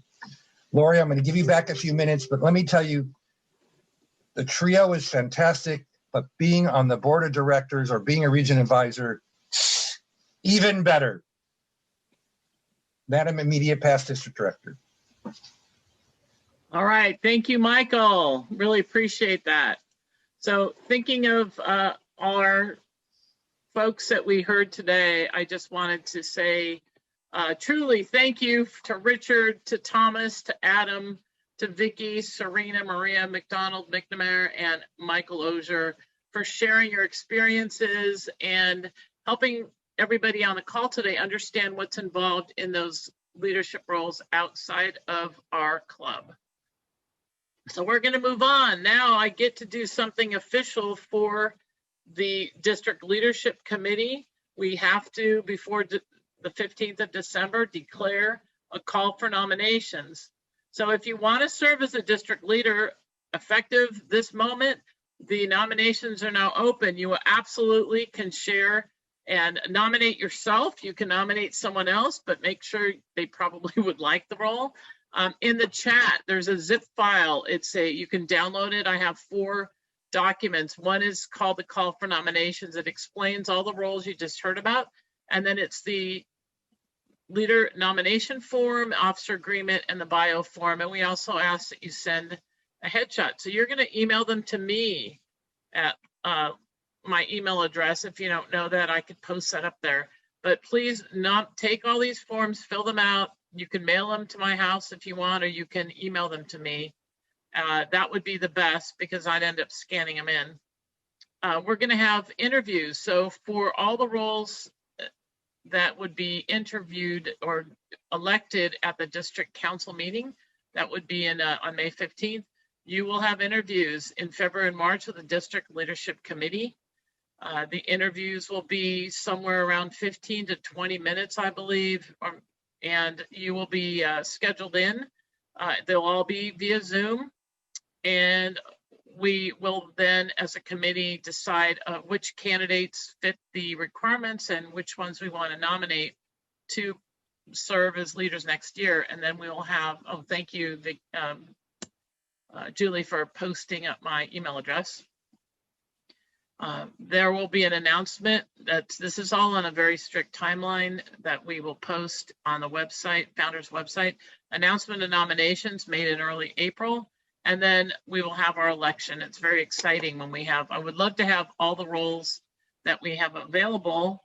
It would be the division council, the division leaders, division director, and then the 3 top leaders of the trio. And I would love to have them all contested, because that just makes for a much more fun nomination process and the election. So there you go. That is the call for nominations. What is stopping you? Please let us know. There'll be some breakout rooms at the end of this, after the next panel that Roberta will be running. And then we will have some breakout sessions that you can jump in and participate in. Okay, With that, I'm now going to introduce Past International Director Roberta Perry. She's going to talk about understanding and leveraging your leadership styles. I am just going to say, take it away, Roberta. Thank you so much, Lori. I appreciate it. And it's wonderful. I mean, so excited to be here today. It's just wonderful to be with all of the Toastmasters and our guests from outside of Founders District. Golden Gavel Award recipient John Waxwell, and I know every one of us here have at least one of his books. He wrote, "Leadership is developed daily, not in a day. Leadership is developed daily, not in a day." I'm a poster child for that particular quote from John Maxwell. As I would have said in my introduction, I have gone from being a bartender in my youth to running 100 nightclubs to actually being in the boardroom from many, many of the companies. And it is a phenomenal, phenomenal career for me, but I would not have had that career without the leadership experience in Toastmasters. So again, I am truly a poster child for that. It's my pleasure to be here. And it's great to have seen our international past president, Mohammed, and of course, to say hello to our district director, Christine Brady. We are going to be talking about, for the next few minutes, understanding how to leverage your leadership style. For those of you who know Lance Miller, the past international world champion, and you will know that his favorite book is the dictionary. So I went in to take a look at the word leverage in Lance's favorite book, and leverage means power. And more importantly for me, it means effectiveness. So how effective are we as a leader? Now, Lori and I, when we were designing our workshop today, we took our cue from Pathways, the leadership development pathway. I know she has finished it. I'm on level 2 now. On the second level, there's a project that called Leadership Development, Learning Your Leadership Style. Wow. After all these years of being in leadership, I finally was able to think about and analyze my leadership style and how I effectively used it, or what my strengths and weaknesses were. So it answers the question, why do we want to know our leadership style? Number one, because it gives us an idea of what our strengths are as a leader. More importantly, it gives us an opportunity to take a look where we can be a better leader. What are our weaknesses? What do we have to change? Secondly, how can we better lead? How can we be more effective as a leader, both inside Toastmasters and for those of us still not retired, outside of Toastmasters, because leadership is a transferable skill. One of the areas that I learned by doing the leadership development pathways, this level 2, was the 5 attributes of leadership. And I want to share these with you because so many, I look around our audience today and every single one of our leaders share in these attributes. Number 1, we strive to be an effective communicator. Number 2, we lead by example. Number 3, we're optimistic. Number 4, we want to be open-minded. Number 5, we demonstrate integrity. And I do believe we should add a 6th one today after listening to Mohammed's presentation. We're going to add number 6, to listen. Thank you, Mohammed, for that. If you're going into the pathways, you're going to learn that there are 8 leadership styles. And I know that Julie has put that into the chat so that you have an opportunity to take a look at the 8 styles. But briefly, they are 1, bureaucratic. That's somebody who enforces rules. Number 2, authoritative. That's long-term direction and focus on end goals. Number 3, innovative. Vision of the future and excellence. Number 4, pace setting. They embrace new projects and move with a lot of speed. Number 5, democratic, consensus decision-making. Number 7, affiliative, which empowers teamwork. That was number 6. Number 7 is coaching. We help people by building their skills. And number 8 is altruistic, which we personalize everything that we need to do to meet the individual needs of the team. I am thrilled that we have an incredible panel with us today. We have Jean Cassidy, who's past division director, Dan Kosak, who is the past district director of Founders, Adam Brenner, who's the current Division F director, and of course, we have to have Christine Brady, our district director, because all of us love whenever any of these people speak. But Christine, I am particularly looking forward to your presentation. Now, the workshop format is going to be, they're all going to be giving presentations 4 to 5 minutes, and there will be a timer on there, and they're going to discuss their particular leadership style. If there's time, we're going to have a few questions afterwards. And then after that, we're going, when we do breakouts, I'll be in a breakout room. So if any of you have any additional questions about leadership styles, feel free to join me in that breakout room. So let's get started with our first speaker.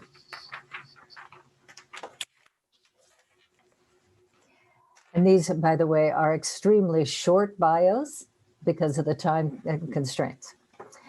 Jean Cassidy, excuse me, has enjoyed a multifaceted career. She has extensive leadership experience in the military, corporate and nonprofit organizations, education and entrepreneurship. Captain Cassidy served in the United States Coast Guard and civilian sector concurrently. She holds a master's in management, is a project management professional and certified professional contract manager. She has many, many awards in her Toastmaster leadership and leadership journey, but she has been recognized as a Division G Area Governor of the Year and recognition as President's Distinguished Division. Please welcome Distinguished Toastmaster Jean Cassidy, talking about innovative leadership style, mission, team, individual. Jean Cassidy, take it away. Thank you, Roberta.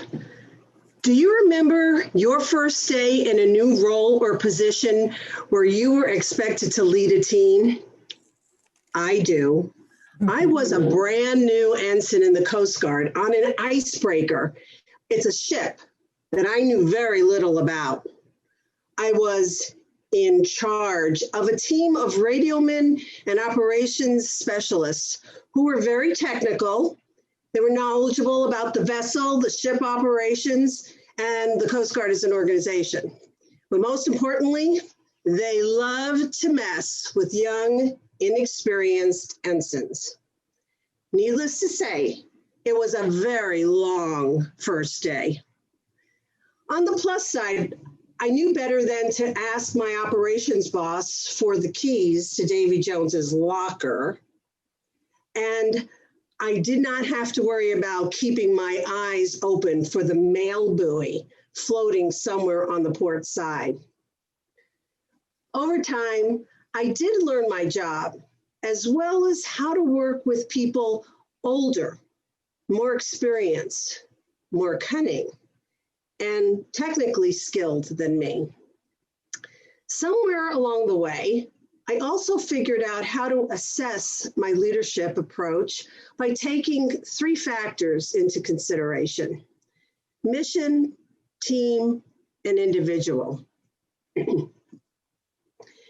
For the mission, obviously, there are different organizations that have different missions. They have different goals and desired outcomes. In hindsight, on the ship, I would probably have to say that I was using the affiliative leadership style. It was where my objective was to create a cohesive unit by emphasizing teamwork and harmony. However, in the civilian and nonprofit sectors, I found that I had a much different leadership style. It was the innovative leadership style. And this is where I was able to share future vision to meet the mission and pursue excellence through collaboration, encouraging innovative ideas. This style also proved to be extremely effective when solving complex problems. Now, the team. The team is made up of individuals who support the team, who support the mission. What skills and expertise does the team bring? Does it operate as a cohesive unit? Is it a well-oiled machine? Are members aware of each other's capabilities and limitations? Have they been trained to perform that mission? Do they trust each other to perform as expected? Are members self-motivated and highly skilled? Are they disciplined to work the plan, but flexible to make changes as needed? In the military, there's an expectation of competency depending on rate or rank and training. Even in the civilian sector, there's an expectation of performance based on a team member's function, role, or position. However, in a nonprofit, teams are often made up of volunteers who show up and don't expect to be paid. They often bring unknown, varied skills to the table. They may use the organization as a training ground or a place to learn and practice various skills, or they just might want to be part of something bigger than themselves. These team members are often benefit from that innovative leadership style. By sharing a vision, the mission, and encouraging innovative ideas, members often respond with excitement and creativity in a collaborative environment. The innovative leadership style worked extremely well when I was a division governor back in the day. I got to work with optimistic, enthusiastic, and creative area governors who wanted to make a difference in their clubs. What I found is that people are more willing to work with you when you show them how much you respect them and their contributions. Take a sincere interest in their goals and aspirations. Who knows? Maybe your first day in a new leadership position won't seem quite as long as mine. Roberta? Well said, Jean, well said. Love that experience. Thank you so much. Our next panel member is someone I know most of us or all of us know, Dan Kosak. Dan grew up in a humble software developer surrounded by other like-minded engineers without any aspirations of stepping into leadership shoes. That is, until Toastmasters. Unlike the dog-eat-dog corporate world where co-workers are too eager to push and shove, deal, and scheme their way to the top, Dan found Toastmasters to be exhilarating, where people of all walks of life and experience make it their mission to help you succeed. All right, Dan is a little bit of an overachiever. As we all know from Dan, he has served in countless number of committees. He served in every trio position. He's one of my role models. He has just done so much. And Dan, no matter when you ask Dan, he always will say yes. Now today, he is speaking about the altruistic leader, which he finds himself. We are all in this together. Leading without authority. We're all in this together, leading without authority. Please welcome past District Director, Dan Kosak. Thank you, Roberta. Thank you. Nice introduction. So today, I guess I get to talk about my least favorite subject, myself, and to try to make that interesting to you, which is a challenge. So I'll just give you a little story, short story of myself, and then move on here. When I first joined Toastmasters, in my early years in Toastmasters, I did develop quite a reputation of being a workaholic and an overachiever. People knew me that if they could send me an email at 2, 3, or 4 in the morning, and I would answer within seconds. One time I met a good friend of mine, Lyle Wiederman, in Toastmasters at a conference, and he gave the joke that I accomplish more in my pajamas than he does an entire week. Now, he's exaggerating, of course, but I say that because today I'm wearing a shirt, nice shirt here, but just wanted you to know that I am wearing my pajama bottoms today. The shirt is just for camera. Now, I tell you that because I believe that as a leader, especially the altruistic leader, something like that, just little notes about that, helps to make you appear more at the level of other people that you're leading, right? The altruistic leader isn't the one who tries to make themselves elite and smarter and better than everyone else. I think the altruistic leader is best serving others when everyone feels that they're at the same level. Now, the altruistic leader is what I'm talking about today, and truthfully, all of us, or none of us, fall under one specific leadership style. I like to say that I during my years in Toastmasters, I tried on all these leadership styles, but the truth is, all these leadership styles tried me on. And I think it was the altruistic leader that really connected with me the most. So what is an altruistic leader? Well, an altruistic leader, I believe, is leading without authority. And let's face it, that leading without authority is what most of us do. Like Roberta said, I didn't go into Toastmasters with the desire to be a leader. I never wanted to be a leader. I never thought of myself as someone who was leading others. But I found that in life, you really don't have a choice. You're in these situations all the time, whether you're at work or at home. All throughout your life, you're in situations where you're leading without authority.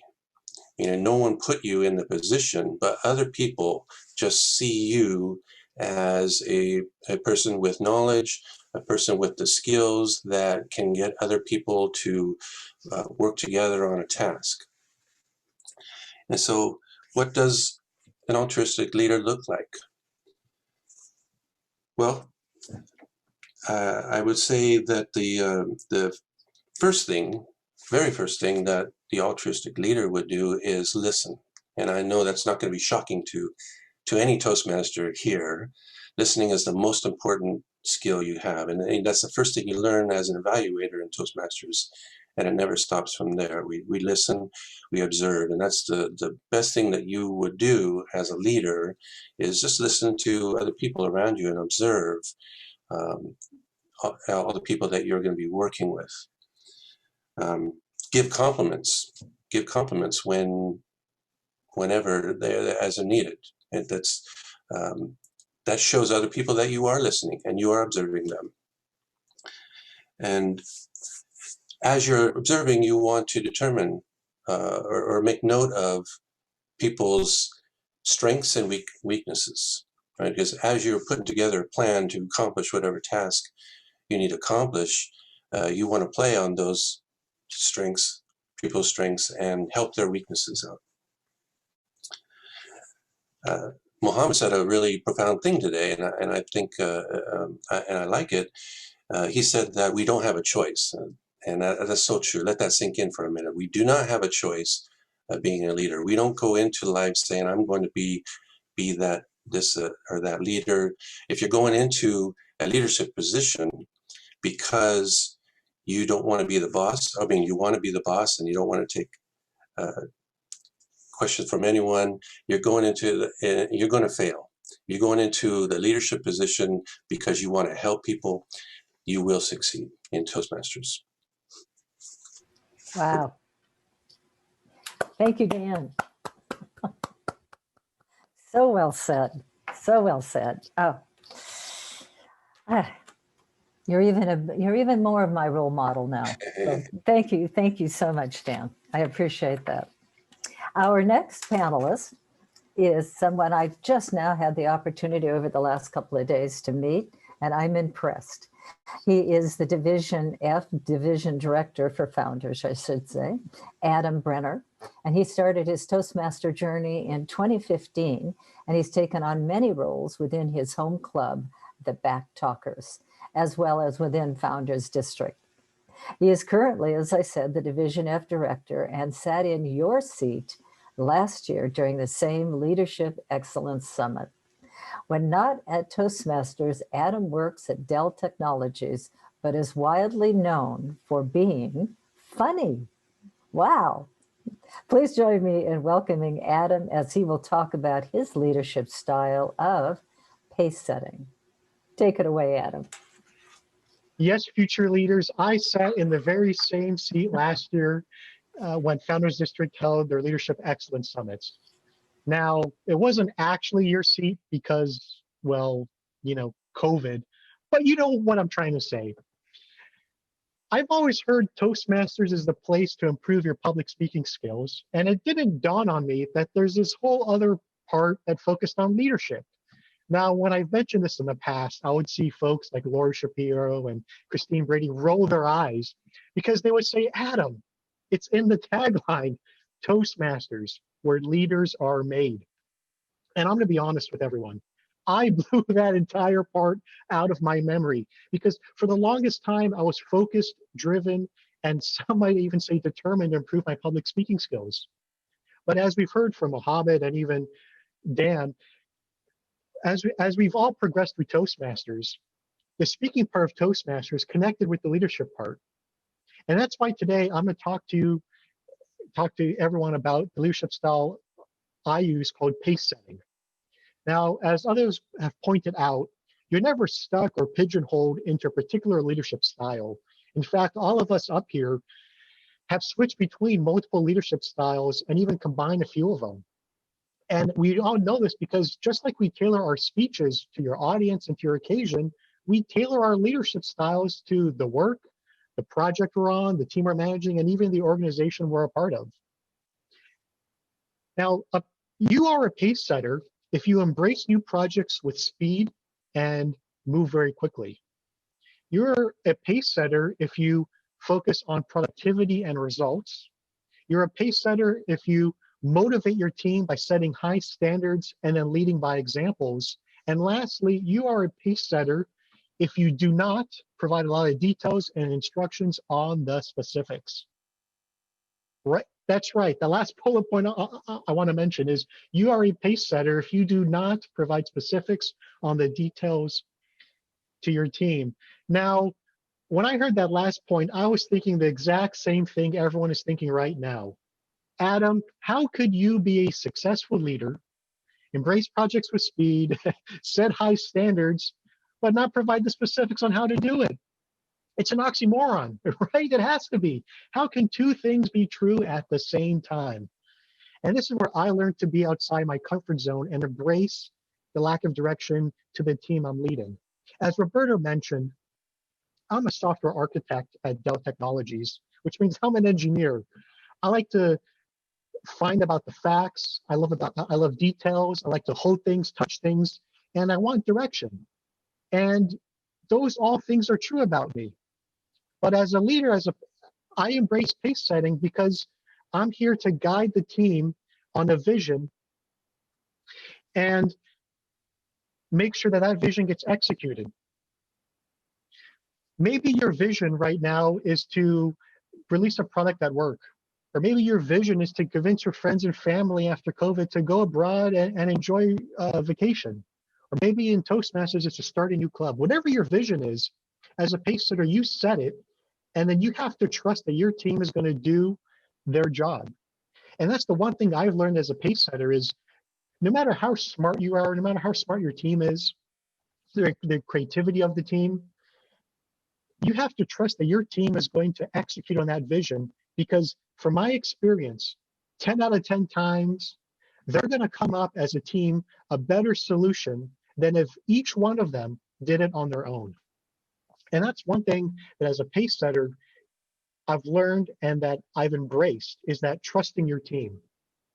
Now, I'll wrap up and say, if you're on the fence of becoming a leader, go ahead and do it. We've heard others say it, and we can all come up with excuses on why now's not a good time because of work, family, etc. We all have excuses, but there will always be something now or in the future that is going to have you say those same excuses. Toastmasters is and will always be the place to practice, practice, and practice. Make your mistakes here in Toastmasters. So when, as others have said, whether it's Mohammed or Dan, when you're called upon to be a leader, you can excel at it. Back to you, Roberta. Oh, wow, Adam. Ooh. All right, now I've got 3 role models. I've got Jean, I've got Dan, I've got Adam. I'm learning from all of you, so very, very well said. Our 4th panelist is a role model that I have. She doesn't know this, but I've secretly watched her in Club 407 since her beginning in her journey in the trio, and totally impressed, Christine, with your entire journey. And again, you are one of my role models. Now, Christine Brady first stepped into district leadership as an Area F6 director in the 2015-2016 program year.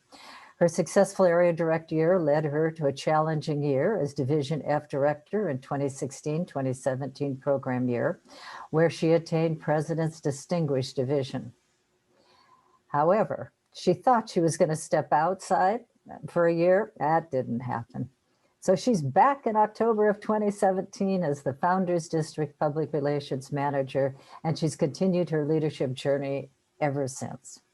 She served as Club Growth Director, Program Quality Director, and now our District Director.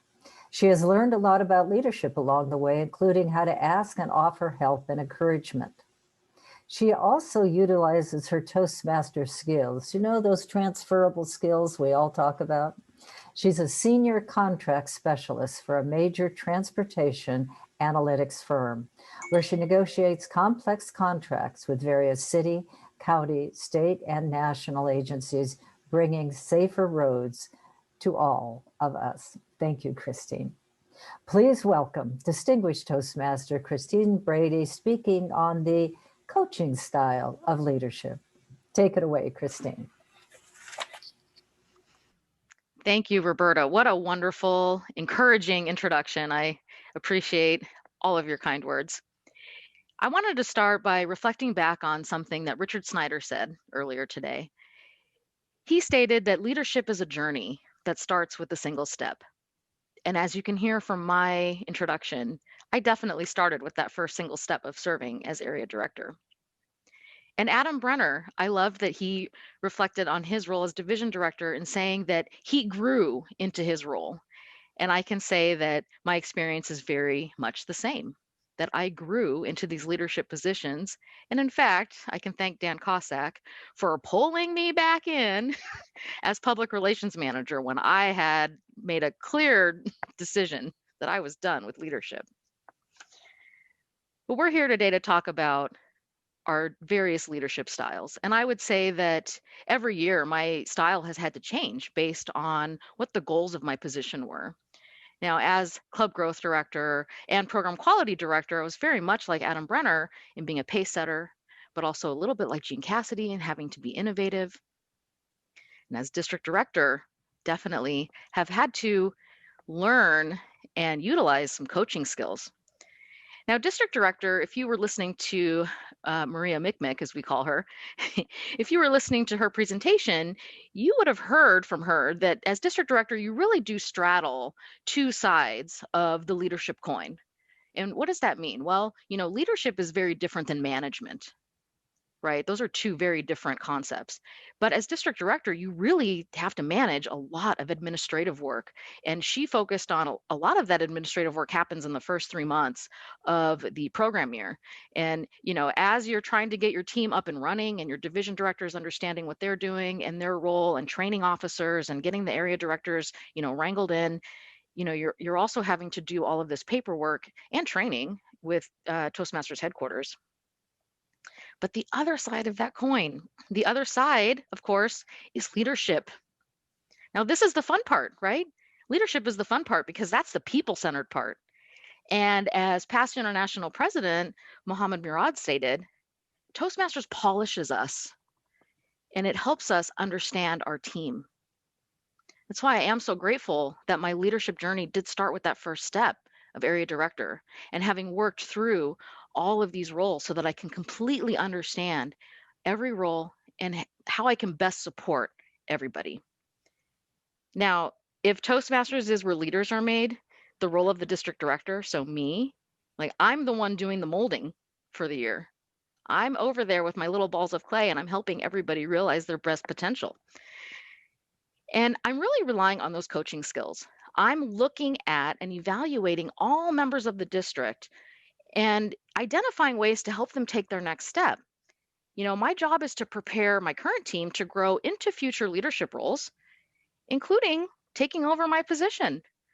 This is just a one-year position, and it's my job to make sure that I'm mentoring the people that are coming behind me. But what does a coach really, really do? You know, as a coach, I'm there again, concentrating on preparing individuals for the future by helping them build skills. I am excelling with individuals or groups that have not yet realized their full potential. And of course, that is the whole entire leadership team, right? As we start off that in July, on July 1st, we are all brand new beginners. I am there motivating by challenging people. And I'm there also to give people some positive statements to foster a high level of personal gratification. I want people to be proud of the work that they're doing for the district.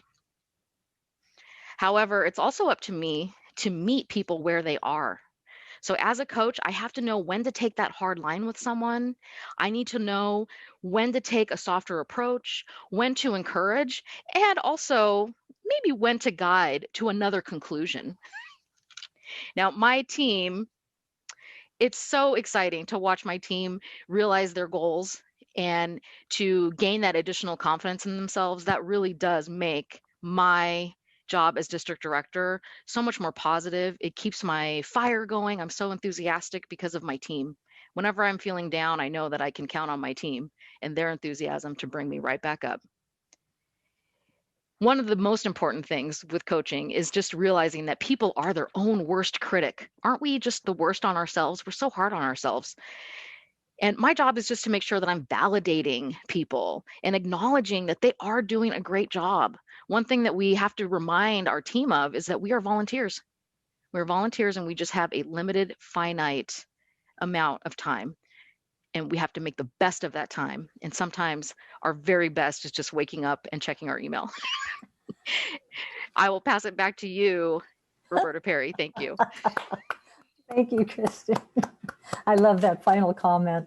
Sometimes that's the best thing in the morning, to be able to lead ourselves, just get up and get those emails answered. So I appreciate it. Well, time is drawing short. So I'm going to ask all of you just one quick question. Why should our audience members who are thinking about jumping into a leadership position, number one, why should they do that? And what will they learn when they do say yes and jump? Let's start with Jean. Just take 30 seconds. Hi, Roberta. I'm sorry. Would you Absolutely. Not a problem. We have an audience filled with people who are thinking about jumping into a leadership position or into their next position. Why should they do that? And what will they learn if they then learn their leadership style? Or what do they learn? Why should they do it and what will they learn? I love the idea of understanding myself better, because in understanding myself, I'm then able to understand others as well. And having this leadership style, the whole thing laid out, I think helps us become much better in tune with not only ourselves, but how we can better interact with others. And I would say, if you're even thinking about it, just do it. Well said, Jean. Dan, to you, why should they say yes, and what are they going to learn? Well, I would say that the most common thing you would encounter in life, and probably the most difficult thing you would encounter in life, is conflict. conflict with other people. And that's the one thing that I've learned the most in leadership levels in Toastmasters, is how to resolve conflicts with people. And it's better to do it in Toastmasters, learn it there first before you have to deal with the situation at your work or your home. So conflict resolution definitely is a skill everyone should learn. Absolutely. Wow. Well said, Dan. Well said. Adam, over to you. Why should they say yes, and what are they going to learn as leaders? Dan in his speech, I think, summed it up really well. And that is, it's not a question of if, but when.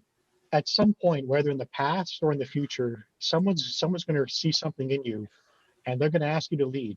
Maybe it's something as simple as your family asking you, hey, where should we go on vacation?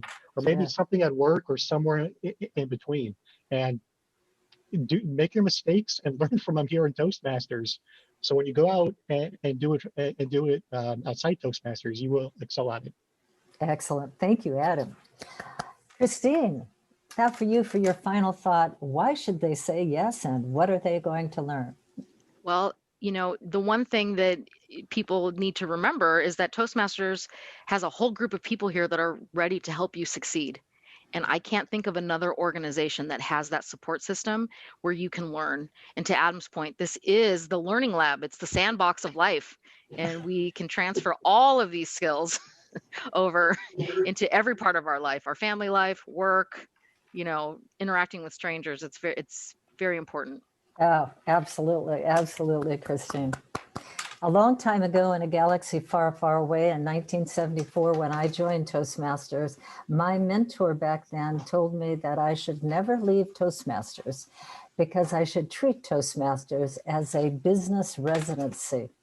It should be a workshop for my entire life, so that here is where I can practice and grow and get help from amazing mentors like all of you that are in the audience, and never leave. And I don't think I'll ever leave, because I learn something about myself every day, especially my leadership style and how I can change my leadership style.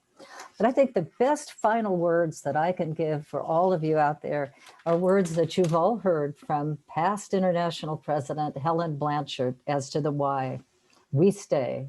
If you get out of Toastmasters everything you can get out of Toastmasters, you will never get out of Toastmasters. And with those wise words, I highly recommend our audience jump into the leadership development path and take that on. It's an amazing path. And with that, a huge, huge round of applause for Christine Brady, Jean Cassidy, Dan Kosak, and Adam Brenner for volunteering today to talk to you about our leadership styles. Woo. Thank you. And Lori, back to you.